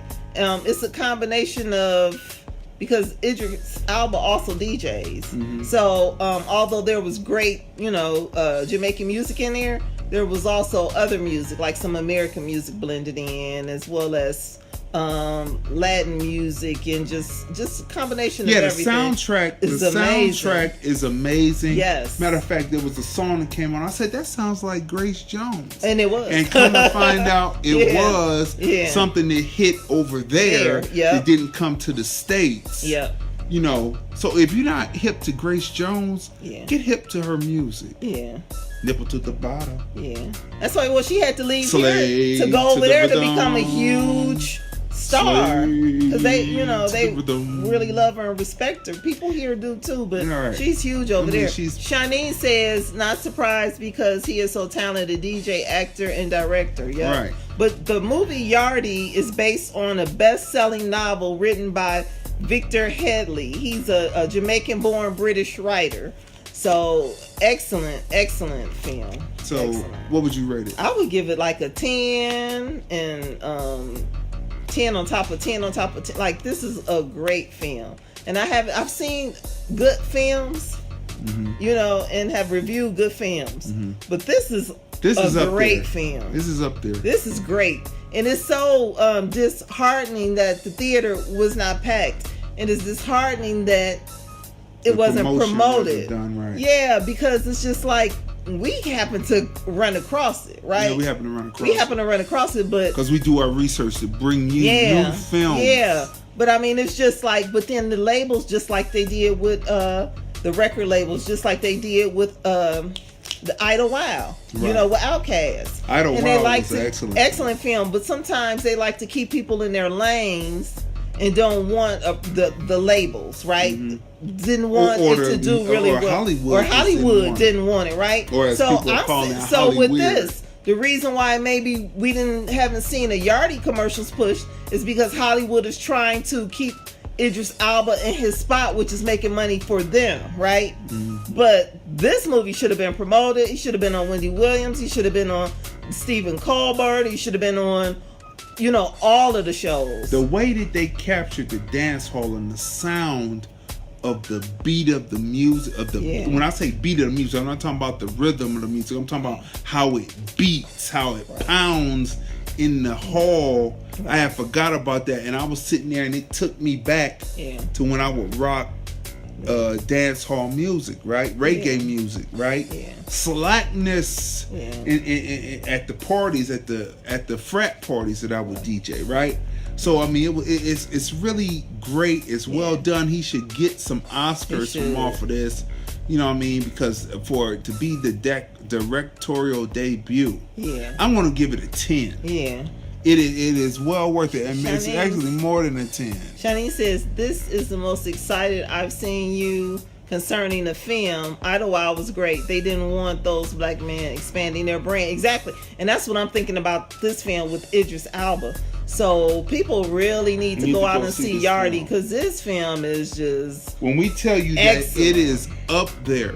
Yeah. We named the Jamaican films. We named other films that were up there, and it is up there. Yeah, when I say it is up just there, films, it is up just there. period in general. Like I Just said, in period. it's up there with like like it's up there. Okay. It's a great film. I talked about the first film I mentioned was like The Godfather. It's up there with that. It's good. It's real good. It's not the same. It's not the same. It's not, of course, it's not the same storyline. Hold on for 1 second. It's not the same storyline as The Godfather. It's not the same. But I'm talking about as far as people putting it on a pedestal, saying how great that film is and how it's a work of art. Yardie is a work of art. Great. I would say that it's better than The Godfather. Yeah. So see the film. Yeah, I was. Yeah, I would say it's I would better. say that too. I'm not going to actually compare it to. I mean, I think it's an insult to compare it to those films when because the movement of it has rhythm. Like The Godfather was good, but when you sit there, you're sitting there looking at it, and it doesn't have a rhythm. Well, this you're really invested in the characters. Rhythm, you're right? invested in the characters. Yeah, you get invested. Yeah, right. You get invested, and then in the backdrop. Is a storyline all of its own, like in Jamaica as well as in London, and so great film. Okay, so now we're moving on to the NIGGA Factory, produced by, it's a docu-series that is on YouTube right now. Okay, Shani says I get what Tracy said. Produced by Speech from Arrested Development. Now we all know Arrested Development, right? From the 90s. Right. Well, Speech is back with a docu-series that is on YouTube again called The Nigga Factory. I'm gonna say it. I'm gonna see if they cut the feed. Okay, so the Nigga Factory is part 1 and part 2, and it's playing right now on YouTube to get you there. Yeah. It's by Speech Yeah. from Arrested Development, Yeah. and the docu-series deals with what I will say the constant bombardment of images that are not necessarily great for ADOS or even black people around the world to see. And I'm looking forward to part 3. Right. Yeah. So let's see. We just listened to some of his music. Okay. Yeah. So the documentary reminds me of a Tariq Nasheed type documentary. The images move fast. Really good. It's not slow. It's constant movement of images as he weaves this narrative. Right. So he opens up with the catch, which is talking about the obvious images that you see, but then he breaks back and he shows you where these images come from, Right.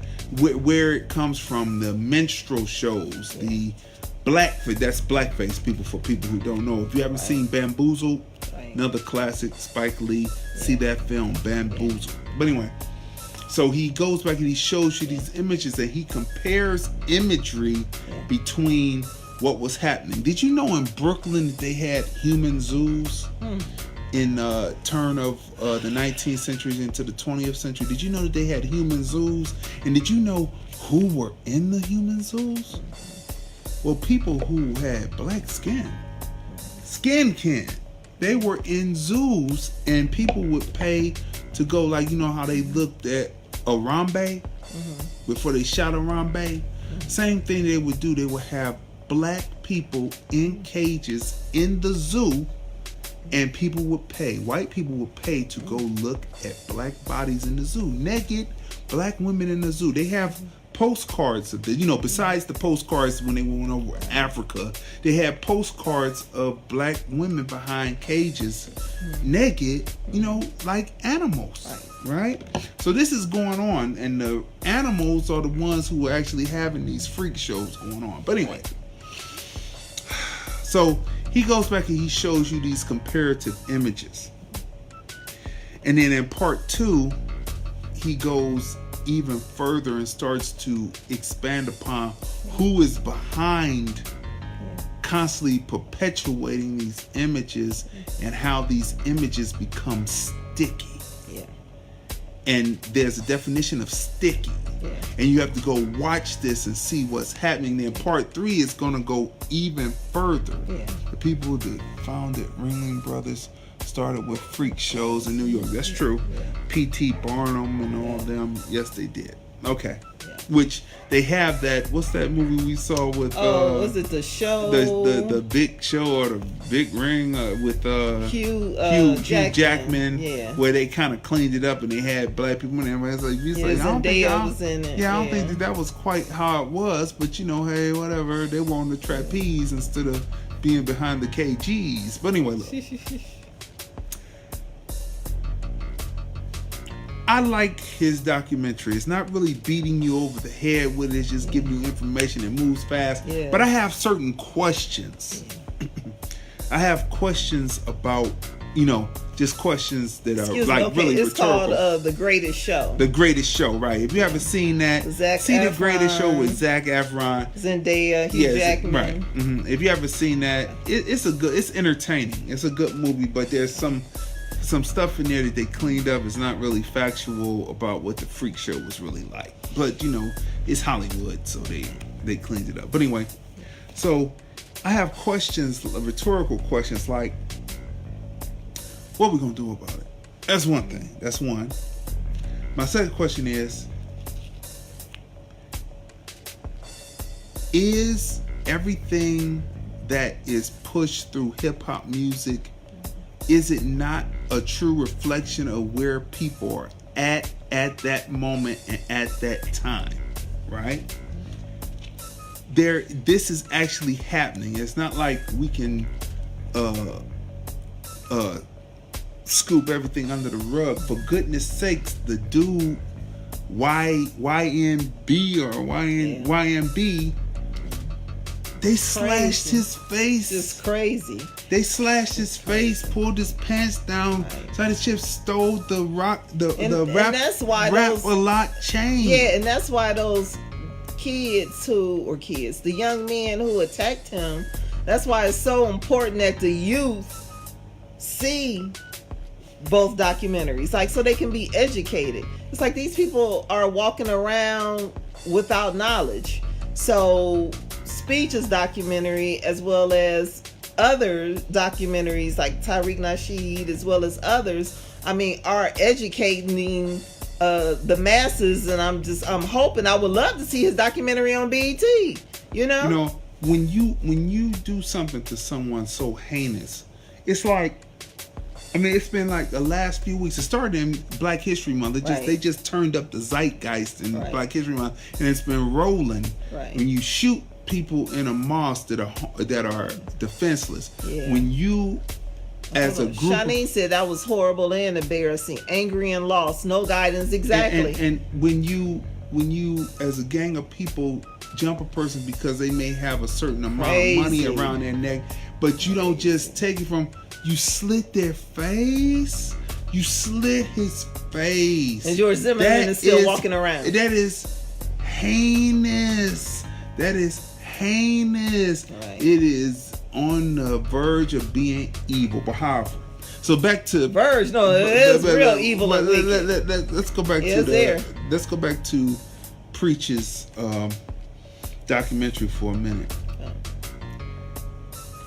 Hip hop is making a lot of millionaires and coming around. Some are coming around to being billionaires, right? Talking about what there's an example on there where he talks about Dope Man. Right, go beat George's Dope Man by NWA. Right. And he said that the decline started with Dope Man from NWA. Yeah. But as I remember, when Ice Cube was in NWA, there were consequences to what the gangsters did in the music. Right. After post Ice Cube, the message, kill up a million, I just want to celebrate. Real don't die, right? But that's not the truth. But anyway, so look. In NWA, like I told Speech on his thing, and when I told him we were going to be reviewing this, at the end of Dope Man, there's a singing melody where the guy says, "Please, Mr. Dope Man, you think you're slick. You got my sister hooked on them drugs, and now she's sick.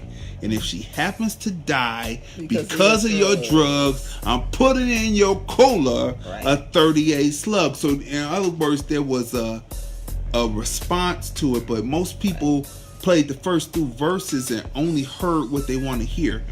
Are hip hop artists responsible for what people choose to hear?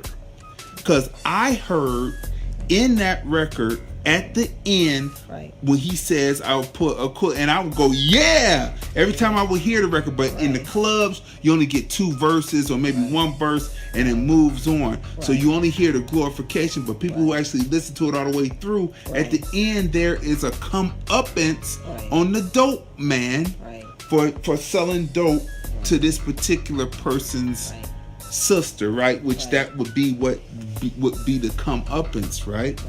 So, are hip hop acts responsible for what the people choose to hear, or are they responsible for what they don't hear, right? Because it's right there in the record. Another example, as I wrote it under the video, you'll see it when you watch the NIGGA Factory by Speech that's on YouTube. It's a docudrama. That's what we're talking about for those who are just coming in. Shanine a docu-series. The industry is killing hip hop like they killed other black music forms. They are mad that the Ice Cubes and Snoops lived and made money. Exactly. I don't think that hip hop.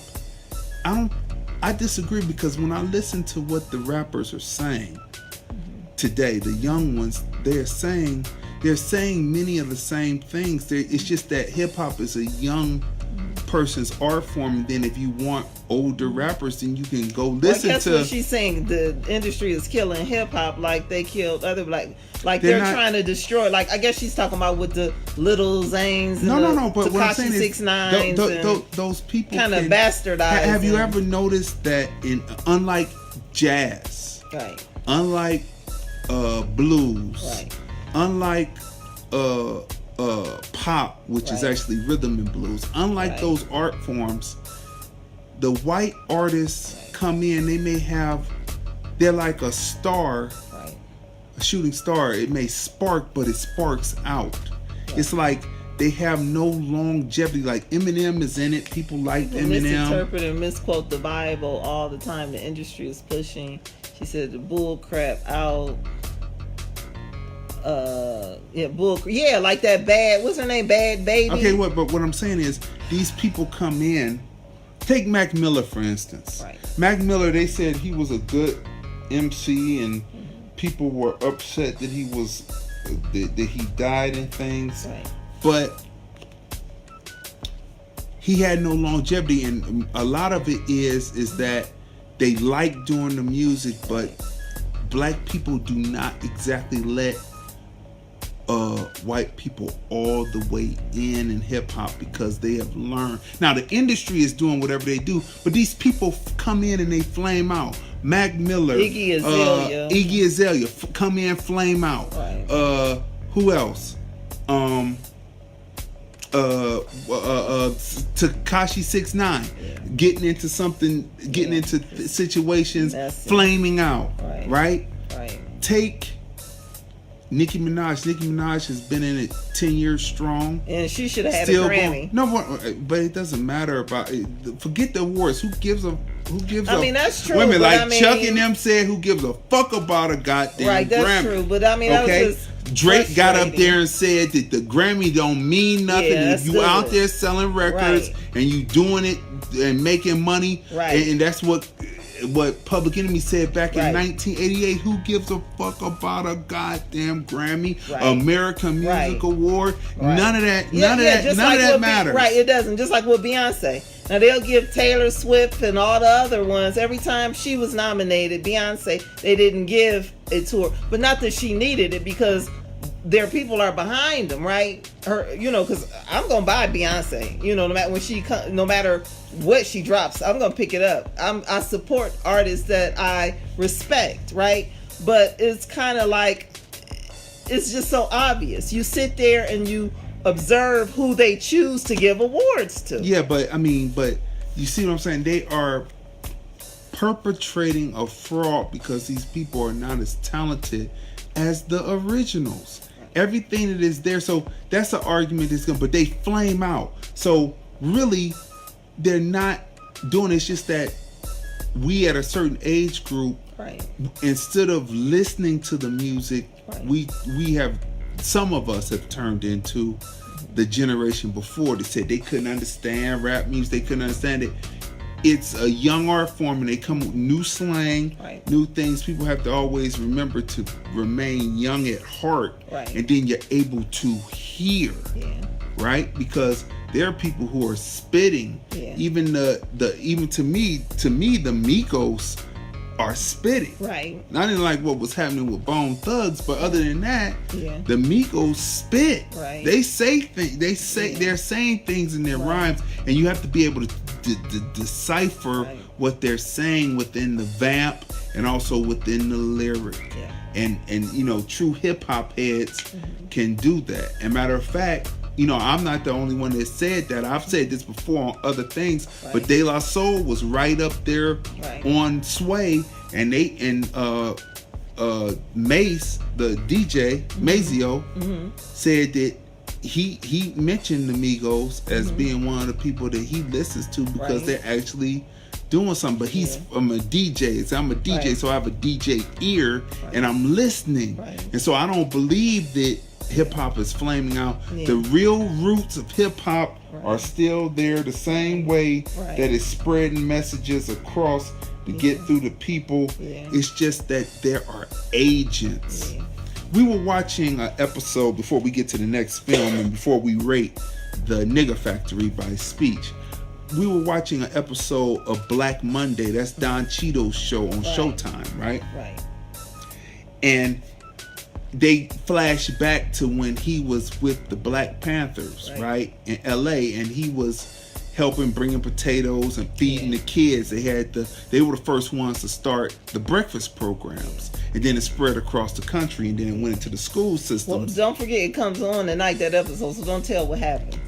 I have to tell this. It's going to be a spoiler, so if you don't want to hear it, you know what I'm saying. But we got to tell this. Okay, wait. There's a Shanine said, I like a lot of young artists. She said, but I don't support people who roll with certain platforms. She said, like Cardi B. She said. Okay, so there's a scene in it where he's back there and he's a Panther, and it's kind of like builds onto his psyche to why he is the way he is later as a day trader, right, with his own company. And it's a woman that comes into the Panthers, and she says that she's from Baltimore, Maryland, and she says what needs to happen is this talk needs to stop, and we need to get into some armed resistance. And then the people are just standing there looking, and then he was like, and then the dude tells her, keep an eye on, tells Don Cheadle's character to keep an eye on her, and he walks over and he talks to her because she had pulled her shirt up, and in her waistband was a pistol, a 38 pistol. Oh, Shani said, I love that show. Right? Yeah. So it's a 38 pistol, and when I looked at my wife and I said, she's an agent. Yeah, you did say that. Right? So watch the episode and you will see. But I said she's an agent because any person that hip hop is about peaceful situations. Right. The rappers are talking about their situations. It may not be peaceful in the record, but what they're talking about is what's happening and negotiating in their hood to let people know what's happening in their neighborhood. Right. Everybody has a right to discuss and talk about what's happening in their particular neighborhoods, right? Yeah, like J. Cole. Right, J. Cole. So they have a right to do that, right? Right. But hip hop is about peace and bringing people together. So if you are in a venue and people are acting up, they are agents sent in to do that. It's probably called something else now. COINTELPRO was the 60s and the 70s. That's long gone. J. Edgar Hoover died on his floor. You know, we saw the film on that. That's long gone. It's probably called something else now, right? Yeah. So we can let that old title go, but they're basically agents. Anytime someone causes trouble in a situation where it's a hip hop concert, that is agentry. Yeah. Right? Yeah. And when I saw her, and as the story plays out, you will see. But I looked there, I said, she's an agent talking that gun shit. Yeah. Okay? Yeah. So back to the nigga factory. So and incorporating that, I have more questions because a lot of the violence that's happening has to do with agents that are sent in to stir the pot, to stir the pot, to shake it up. Just like when the whole thing was supposed to be squashed with Drake and Pusha T. Right. And then Pusha T goes up to Canada, and there's people in there that throw stuff. Yeah. Throw water at him and stuff, and then what happens is probably wasn't the people even part who were of involved, camp. probably wasn't, but the people who were involved got smashed. One of the dudes was hospitalized. Right. You see what I'm saying? Yeah. And he's hospitalized for really nothing other than being. It's just like how the CIA would go in. Shani said it's called Operation Get Those Negroes. Right. It's just like how the CIA, as the stories are told in film, I'm going to go by what's told in film, how they would go in and get certain Muslim factions stirred up to go do these things to try to kill off another, to get it started, to keep dishevel so that Right. the war can start, so the America can come in and take over those lands, Right. as the story goes, right? As they say it in the film. So I wouldn't be surprised if that was the case with Wayne and Baby. You know, did they split them apart? Did Yeah. the record label split did that them because apart? look at the success of Young Money, And and look then- at all of those artists, and Right, then, right. and for them not to Right. disperse the money, Universal, Right. please. But that then, was a setup. but then it gets to the point where they got two people going at each other, and Right. then one person gets fed up, and then action actually takes place Right. from one side, and then Right. they get what they wanted. Right.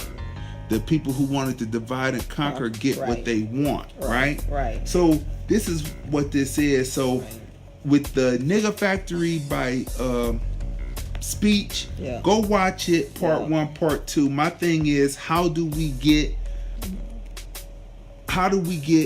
so-called positivity to stick, to be sticky, as the so-called negativity is sticky, when people come from those environments and they're going to voice, at least for the first or second album, about their environment until they move on and start talking grown man as they Right. get older and grow Right. out of it. Because remember, you're listening to teenagers. Right. They have to grow into being men, Right. and as people grow into being men, their focus Right. moves into another level of consciousness. And so this is what it is. Hip hop is a Yeah. perpetual young man sport. Right. But you know what? Hip hop is like a food buffet, right? So what it is when people go to the buffet, they're gonna have a nice, healthy meal. They're gonna get, if they like beef, they're gonna get them some nice roast beef, or if they like steaks. Hearty meal. Yeah, That ain't healthy. or seafood. They're gonna get seafood, or chicken or turkey, right? So, but nourishment. But in the end, but then they're gonna also want to get a dessert, right? So when people listen to hip hop, so I'll listen, to my, J. Cole, right? And then you get Kendrick, if we're talking about the current, because of course we listen to the old school, right? So if you're talking about what's playing on the radio today or whatever, right? Or streaming, right? So people are going to listen to that. And then some people will also want that snack. So they'll listen to what's considered what they call it, ratchet or I forget the other term that they use. Right. So people, I think people listen to a combination of both. And most people are able to decipher both. And hip hop is it's fun. It's a buffet. So you get a little bit of everything. A little bit of everything. Yeah. So. Especially as it's gone along and Right. it has become over 30 years old. Yeah. 40 years old. As it goes on, Yeah. different generations keep producing music, and the others come in. I wish hip hop was the R&B, old and young, both winning. Yeah. Take that into advisement. Okay, so let's see. So the Nigga Factory, what would you rate it? I would definitely give it a 10 because it is very informative, and I love how, because I talked to you about it. I said, look how it's moving, and I like the visuals going along with the story, and we talked about the film Idlewild, right? And what grabbed me in Idlewild, because we hadn't seen it before. Now we see it in the industry, but how the visuals, the How they films, move the photos from out of the photos. Right. So I love that, and really good, Yeah. and So very informative. Like I said, it needs to be on BT as well as other channels, so everyone, so kids could see it, and that's how I feel about Hidden Colors too. It needs to be on BET. BET can show everything else. Yeah, they can show everything else. Both these documentaries need to be in schools also, Right. college campuses. That's right. So, That's but yeah, right. I would definitely give it a 10, and I'm looking forward to part 3. Other than those rhetorical questions that I have about, hip hop and everything, and how, you have to have counterweight. Everything is not positive. Everything is not negative. Sometimes Combination.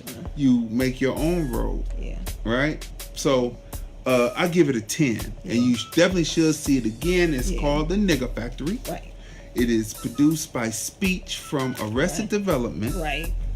And it is on YouTube. Part 1, Part 2, Part 3 is coming, and then it's going to keep going. Yeah. We're getting ready to lose the Blog Talk because Blog Talk ends in about a minute 30 for the talk line. But we're going to keep going here because we have one more film, and then we have 2 additional films that we're going to talk about. But speaking of, before we go, like for instance, Ice Cube's new CD has a positive CD, right? Conscious CD, right?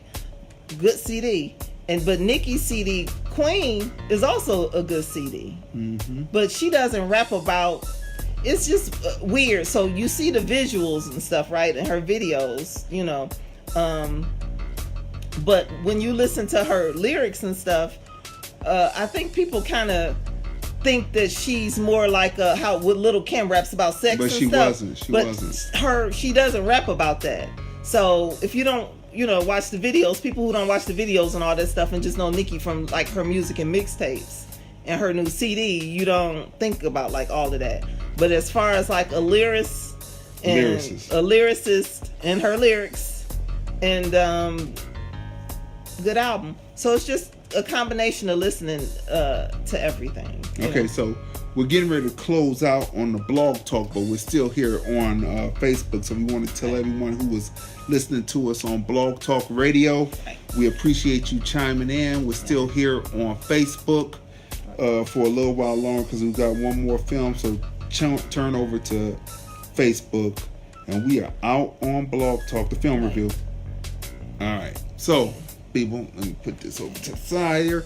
Okay, so so that's a 10 for that. So the next film that we're going to talk about is Captive State, which also opened in the theater Friday. Yeah, opened in the theater Friday.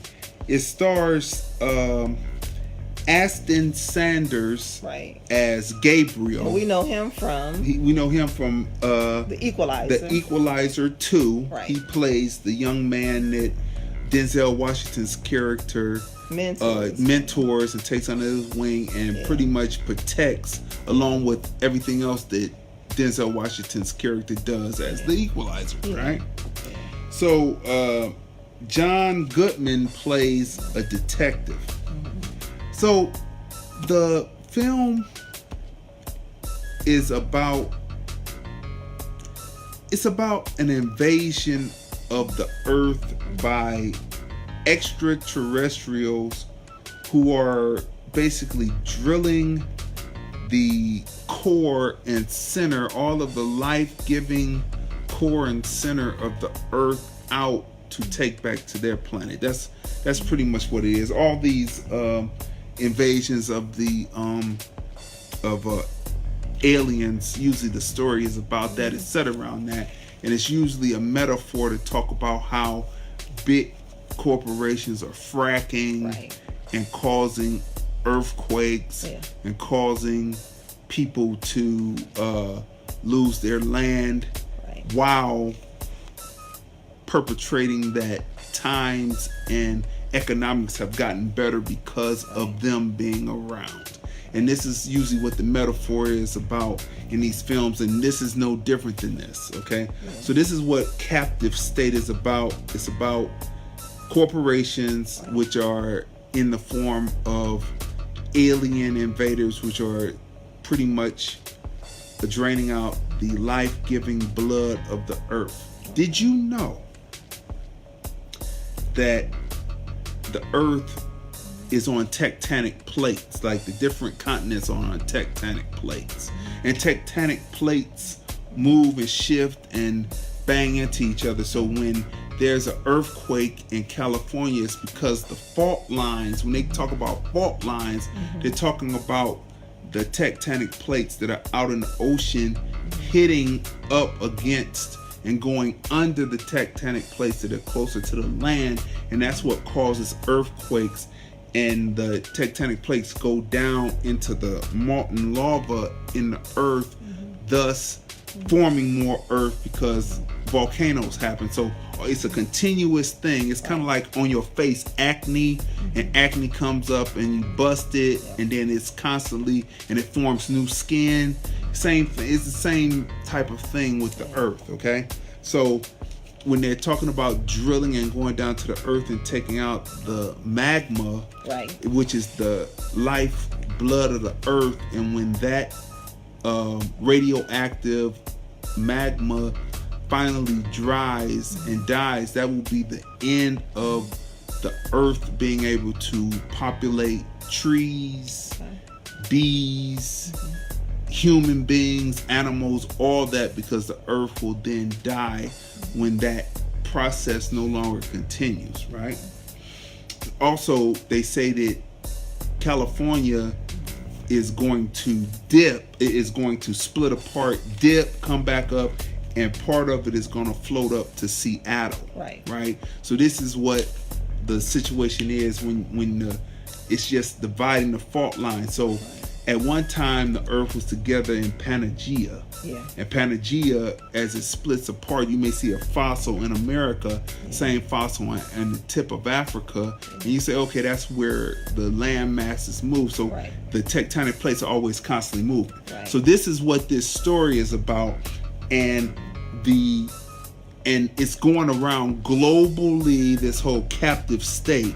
These aliens have come from all over the United States, all over the globe. They have taken over people, but this story is focused in Chicago, Illinois, and a group of people are there to try to stop the aliens in Chicago by basically doing terrorism on those who are traitors to America, basically, who have gone along with the aliens to try to get along, and also terrorist acts on the aliens, which that's the premise of the film, and it really doesn't make any sense. Well, first let's say, Machine Gun Kelly, we forgot to okay, mention. wait a minute. He was also in the film. Okay, I'm telling the premise of the film first before we get to who's in the film. Oh, we mentioned the first. I mentioned Tim because they're the two most important people in the film. You know, Machine Gun Kelly is just an extra. We'll get to him.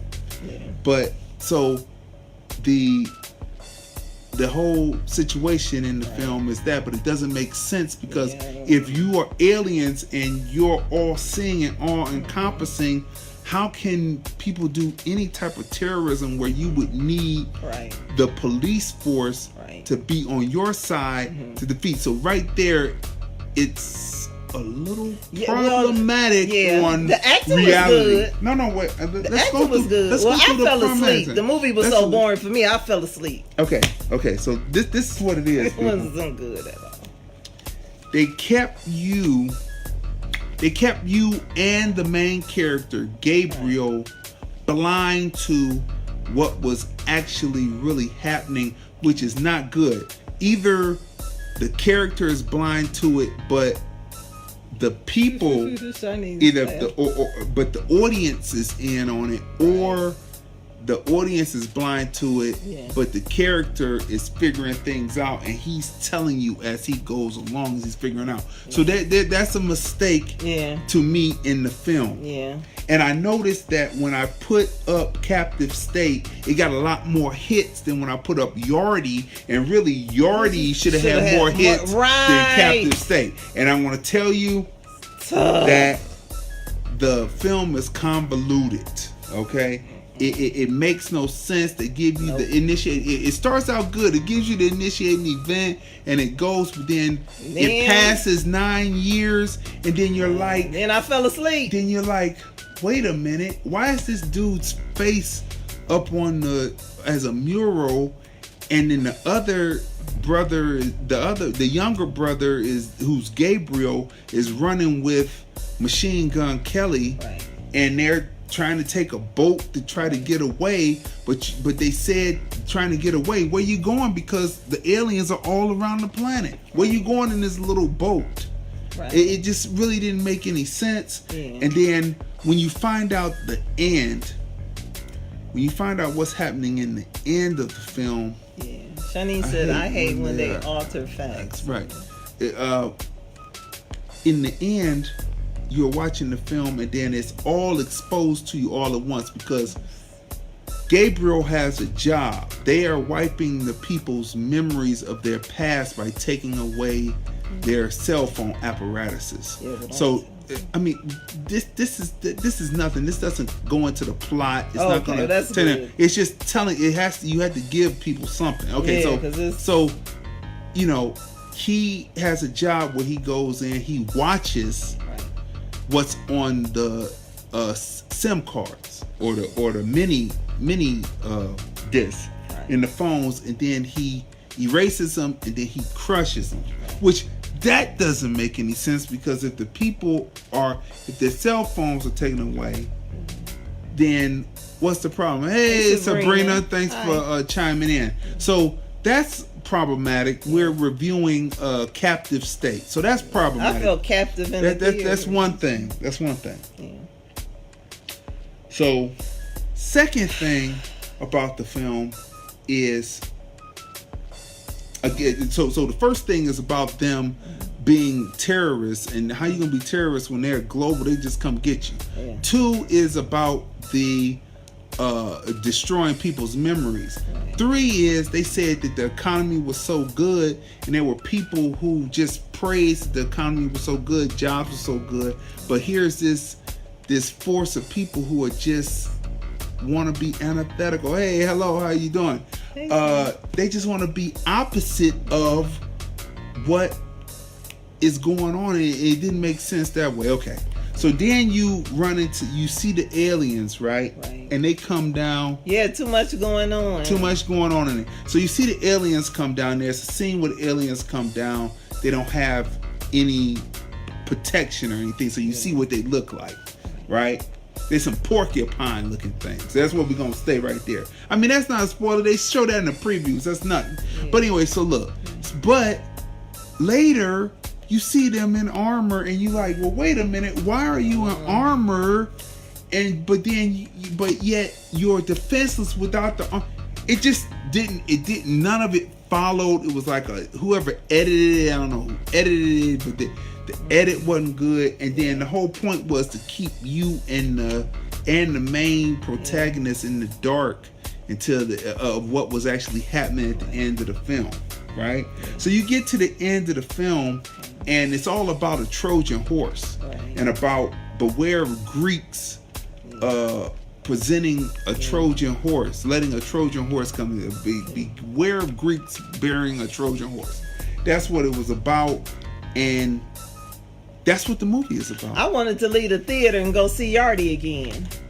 Let me tell you something. So the people like we said, Machine Gun Kelly, Machine Gun Kelly was in it. He has a minor role in it. He's like a friend. Right. He shows up about maybe First 7. He lasts in the film total about 7 minutes. Yeah. Roughly. I mean, but the thing about it is that okay, Ashton Sanders, right? So the reason we went to go see the film because they have him to on the support poster. him, the poster, right? They, so we're going they to make you see his think film that to it's support a him. black film, but it is not. They show you this, and then they go over there, and it's about, and mostly the people who are doing all the action again Right. are the traditional. all white, right? But No continuity script crap. yeah, that's what it probably was. about what it was. That's what it was. But like the actors, like Ashton Sanders and John Goodman and Machine Gun Kelly, Jonathan and the rest Major, of who plays his older brother. right. The acting is good, but it's right. just a horrible script. And like you said, Rose, no continuity. The script was crap, and it put me to sleep. But people were in the theater to see it, and let me tell you, when people They were stood disappointed. up, they just walked out. There was no clap. It Nothing. just really made no sense. You didn't get to see the MacGuffin. There was a MacGuffin in it, and you didn't see the payoff at the end of the film, and you're sitting up there like what? Like, what's this? Like, it just total. It was just a total. There are certain films that I say, other than the acting. Now let's get on the acting real quick. Right. For what they were given, Yeah. The acting was great. Chauncey needed a refund, yes. Ashton Ashton Sanders. Yeah. He is a great actor. Ever since he was a wee little boy, we've seen him grow up in the cinema. Yeah. You know what I mean? In films and on TV programs. And he's just a consummate professional actor. He does his thing. Yeah. John Goodman playing opposite of a comedy type role. Yeah. If you've never seen The Great Grabowski, he's in there. You have to see that. He plays a great role in that. The big Lebowski. Yeah, that's it. I'm not good with those Polish names. But anyway, look. So great as far as the acting is concerned. What they were given, excellent. It was just so convoluted. It didn't have the right pacing. That's what made people go to sleep in the theater. Yeah. It didn't have the right pacing. Okay, Rose said that's what I don't understand. How can the movie end up in big screen in the theater? Connections, I guess. Exactly. Exactly. But I mean, it was just something, I don't know. It's something that it's hard. It's just hard to describe. See, I want to get an ending, but it's all about a Trojan horse. But I'm not going to give it because there will be people. We always tell people, don't take what we say. We're gonna tell you if what it's we a movie think. you want to see, go and see it. Yeah. But most likely you're going to stand up and say, "Dang, can I get a refund on this one?" Because it just doesn't make any sense. Yeah. It doesn't make any sense throughout the whole movie, and then at the end, when they give you the end, you say, "Oh, I can see it," but it doesn't redeem the first 75% of the film. It just doesn't. It just doesn't. So, acting for what they had, I'll give that a 8. For the acting. Well, always great to see Machine Gun Kelly in it because he's a Cleveland native, and he destroyed Eminem last summer. The Eminem didn't have a comeback for him, right? So always good to see him in films. He's making his way up. He was in the other film about the Bird Box. You know, he got it. Him and the girl got away. They even had a pseudo sex scene in it. So good to see him. Yeah. The storyline, the pacing, the film on it. Even the filming, it was the filming on it was not post-apocalyptic enough. No, it was more like a drab fall day instead of being post-apocalyptic. If you wanted to look cold, then you should have had it cold. Looking a little blue, but they didn't have that. It was more like shot regular, no touching, which that was problematic. I feel like they kind of just threw Ashton Sanders in that role because of the success of Panther, and it was like, oh, let's find some black actors. Or when they cut it, it didn't fit. Or when they cut it, when they finally did the final cut, they said, okay, let's make him co-star. Because he got second billing to John Goodman. So that was good. Shani said Javante has met Machine Gun Kelly and said he was very nice and very Yeah, he is. He's a nice guy. He came into the store years ago and he was peddling his mix CD way back. And when you was doing video work for the charity football he was there. And he was real humble. And for the... what was that? The Ohio homecoming? Where I first discovered that he had 20,000 people in Mall C rocking to his music like he was already a signed artist. Yeah. Okay, so he is definitely of the community, Machine Gun Kelly. Okay, so Captive State. What would you rate it? Captive State. Because like I said, the acting was great but the storyline I started drifting off, and then that's when I fell asleep. So I would give it a 4. You are kind. I'm giving it a 1. I'm not, Shani said D. I'm She not- gives it a D. T minus. A D minus. I'm giving it a 1. Okay, it's not. You want to be entertained. Find Yardie in the movie theater, Definitely. or get a group of people together around your 50-foot wide screen TV, 50-inch, not 50-foot. That would be shit. Anyway, Football. 50-foot, 50-inch widescreen TV. Get an audience together and go on Amazon Prime and watch Yardie, and you will not. And hopefully you got your surround sound system so you can hear that hear the dance hall beat, Right. and you will enjoy Yardie. This is how you know that it wasn't promoted correctly, Right. too.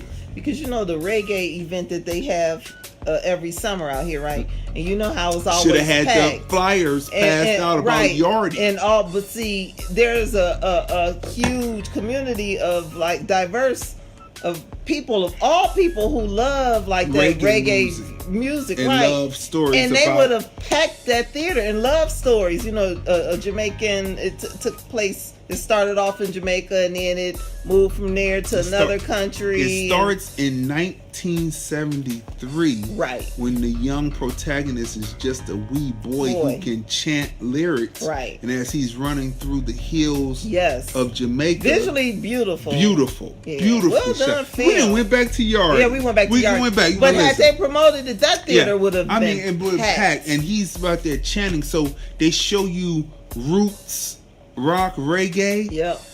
Bob Marley influence, They and bring then it they to take current you into day. the slackness, right?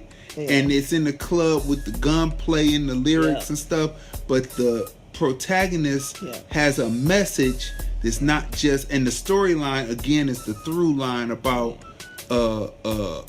holy, righteous, Right. or ratchet, Right. or making your own path, and that's what the storylines are. Beautifully, you need Like to see this film. Mixture music like Isley Brothers, right? Yeah, Isley Brothers, and everything all is types in it. of music. All types of Well music. done. Beautiful soundtrack. Yeah. I mean, Idris outdid himself Yeah, he did. in this piece. Yeah. You know what I'm saying? And we need some cultural appropriation so he can take over James Bond. Bond 007. Dun, dun, dun. Last 20 years 007, as well as doing this other thing. But anyway, look. So I don't know how we got back to that, because Captive State was like, can I get the time back? But we did have a nice new Reclaiming your experience. time. Reclaiming my time. Shani But said she's going to see Yardie. yeah, but see, we had a nice new experience because it wasn't playing Yeah. at the It's regular only in places one we theater in the whole city. go. Right. So we had we had a new And to experience. search. And when you go into Crazy D Film Dude, you see Right. pictures from that experience. You know what I mean? Make sure that you follow Crazy D Film Dude on IG and also YouTube. Subscribe to the film review on YouTube on Crazy on Dion channel, right? And because of the, I guess, limited release, if you don't locate it in the theater near you, definitely look for it on Amazon Prime, because at the end of the credits of Yardie, they did say Amazon Prime. Amazon Prime. That's right. So, we have a couple of films She that we said it might not be in might not Mississippi. be in Mississippi. Yeah, Amazon Prime. But there's a film that we got to see. Now we raved over Tyler Perry's Last Offering, which was a Medea family funeral, which is right? hilarious. Hilarious. You have to see it. We talked about that. Go watch 50. We talk about it, right? Right. We decided to go back. Power. You said 50. You said go watch 50. Was you talking about Power? Go watch number 50. Oh, the show. Of Okay. The film review. Okay. Right. We talked about Power. Okay, right. Okay. So, we decided to watch a film on demand We're called. on 50, huh? We're on 51. This is episode Oh my 51. Yes, that's right. We are moving along with the film review.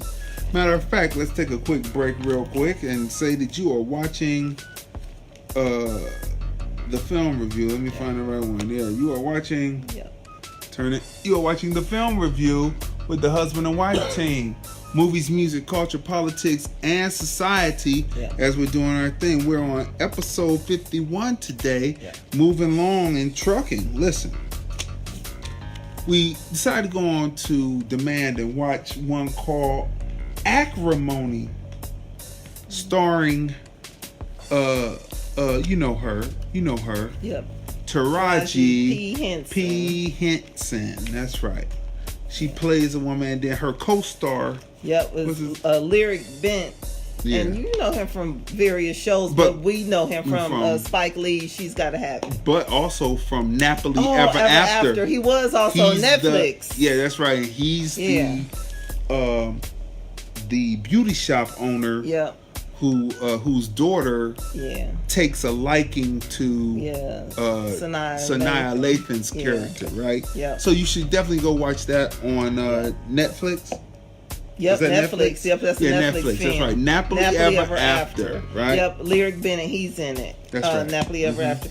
And then as well as in Acrimony, Crystal Stewart is in the film.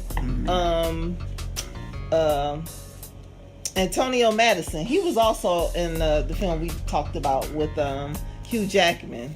I can't think of the name of the movie now. Of Big Top or Big Show or yeah, Best Show or whatever. yeah, the best Big Show. I'm not good with those.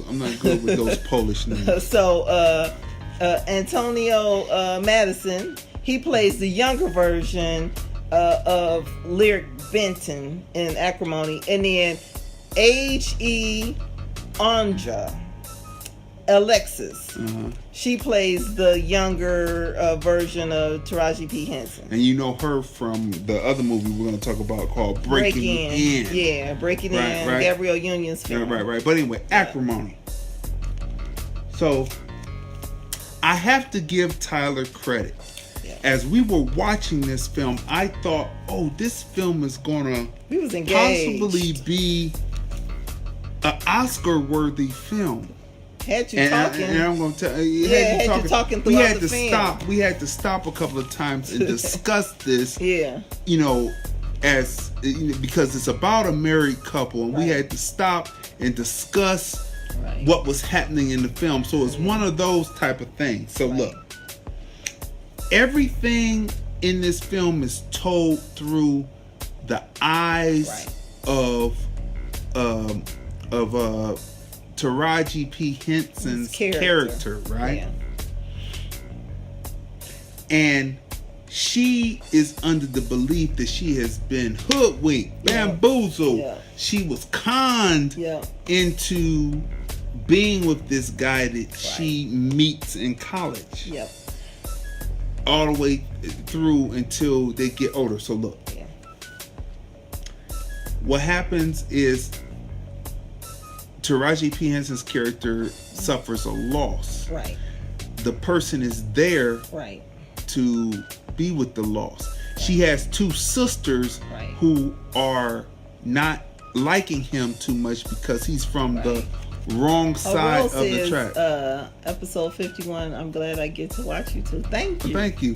So she's from Shanice said, "Wow." she's from the wrong side of the track. I mean, he's from the wrong side of the or was track, considered. and they are kind of like bourget, right?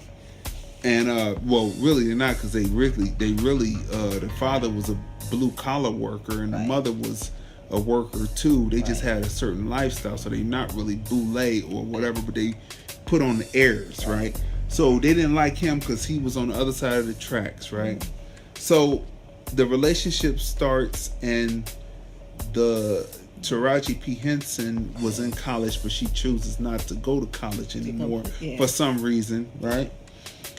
But she wants to help the guy that she's in love with, who later becomes her husband, Right. to further his career. But he has a dream. Right. He has this invention Right. that he's been trying to get off the ground, and he's been going and sending overtures to this company that has a lottery that they use to bring in new inventors. Right. And he's been trying to get his invention seen to possibly get into the lottery.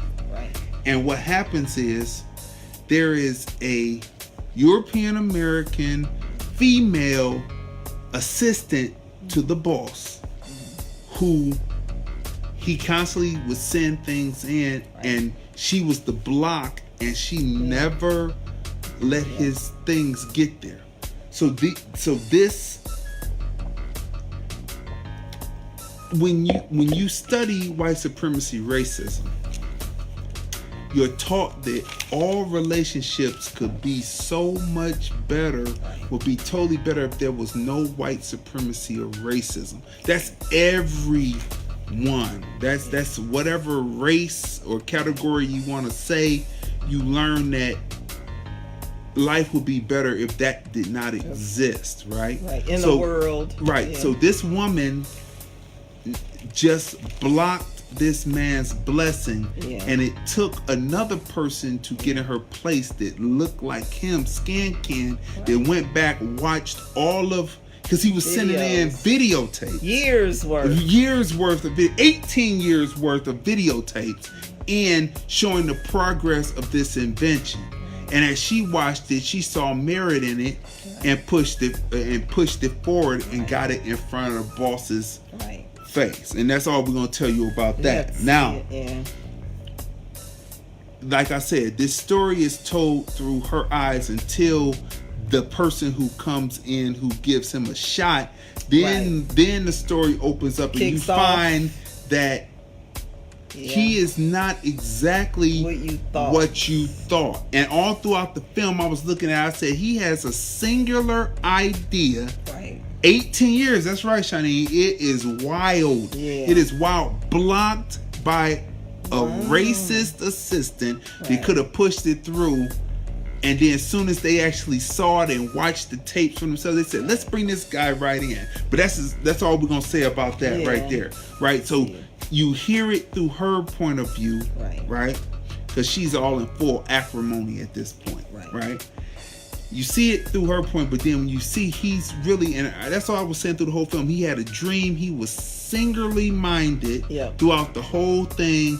It was no games. He wanted to get it done, and this cut their blessing for 18 years. And you have to see this film. That's what I'll say.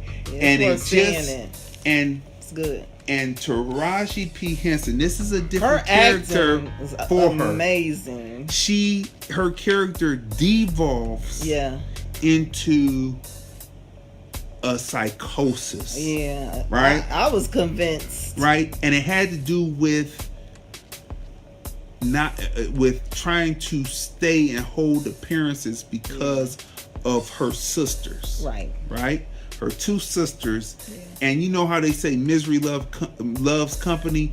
You have to see this film. Her best friend was trying to help lead her. Right. But she just didn't want to listen. She didn't listen to the friend. She listened to the sisters. What messes up the Oscar is what happens at the end. Right? It's something in there that happens that you say, that's not too believable. For those who are coming in, we're talking about Acrimony, starring Taraji P. Henson, right? Another Tyler Perry classic. It's a great film, though. You have to see it. You know, for me, the acting great. Let me tell you something. The reason why I thought that it was Oscar worthy was the movement of the camera. What we got here? The movement of the camera. Why I thought it was Oscar worthy, the movement of the camera, the way that he told the story of where the story is being told through visuals, beautifully done. I said, who is his cinematographer? Beautifully done. It was set up so beautifully, and then something that's unbelievable at the end happens, and it kind of takes it, away. Janine says, Tyler makes great movies outside the Madea. But the last Madea was just incredible. Oh my gosh, it's hilarious. And hilarious, and the drama set in it, excellent. But anyway, so other than that, we went through. You have to see the film. I give it, because of the ending, I give it a 9. What would you give it? I would give it a. You saying a 9? I give it a 9 because of the ending. No, it was good. I would give it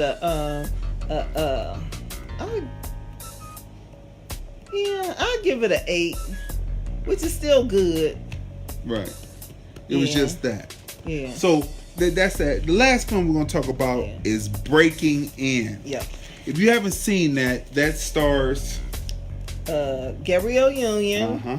And again, Anna Alexis, who's in Acrimony. Uh-huh. But this time she plays her Gabrielle daughter. Union's daughter. Uh-huh. Along And then the with Seth Carr, who plays her son, Mhm. and Billy Burke, he plays the villain. That's right. Yeah. So this is about a woman who is pretty much estranged from her father because she wanted to lead a lifestyle that she had. It was too stuffy, Yeah. probably kind of boule-ish because he's a rich man. Right. But She had a wanted- stable of horses. She had a stable of horses. It was kind of boule, Grown up, bourgeoisie, but she wanted to move away from that, and so something happens to the father, Right. and she comes to close out the estate, to Right. sell the estate, Right. and she's coming there for that weekend to do it, Right. and her kids say, "You lived here, Right. and we live there, Right. and what's What's wrong going with on? this What's picture? going on with this picture?" Right. And so she comes and unwittingly Right. she is drawn into a situation where Yeah. they are certain people there who are looking for something, Right. and so her and her family are drawn into that, and you've seen that in the previews, and she takes the chair and tries to Yeah. break through the window because they're on the inside and she's Yeah. on the outside, Yeah. and that's why they broke in. Yeah. But now that they're on the inside Right. with her kids, now she's trying to break in. Right. And that's the premise of the film. Yeah. Strong Yeah. female lead. Yeah. Do not mess with Bear and her Right. cubs, Yeah. because the bear will come and Yeah. scratch your eyes And out. again, Gabrielle Union, come on, her acting is She also brings it. superb. Everyone there, the acting it's is great. believable. Yeah, the kids. Mhm. You know, you felt like those were really her kids with the little boy. I mean, it's convincing. Yeah, they did great matches. Yeah, they on look, yeah, matching the children Offspring. up. Yeah, because they look like they Yeah. could have been her kids. Yeah. So I have to give this film, it doesn't let you down, Right. and I'll give it let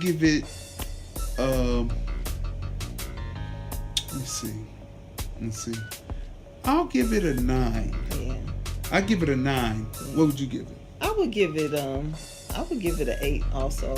Mm. Like Acrimony, we were both good. Yeah, they're both good. So see these films. We've been robust. We talked about everything. We Yeah. talked about movies, Yeah. music, politics, society. Yeah. And now we're getting ready to move And go see on Yardy. for another day. Make sure you see Yardy, And tell people about it. Go check out the trailer.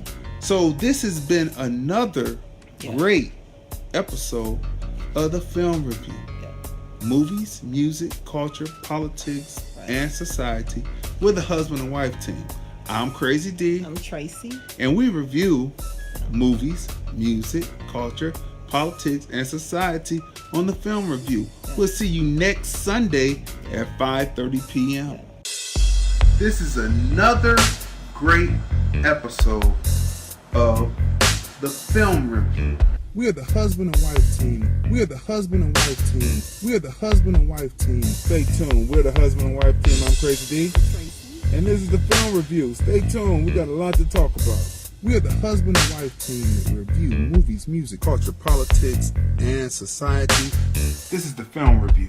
Movies, music, culture, politics, and society with a husband and wife team. I'm Crazy D. Tracy. And we review movies, music, culture, politics, and society. Sunday at 5:30 on Crazon Dion page on Facebook. Live stream. The Film Review. Movies, music, culture, politics, and society. This is the Film Review.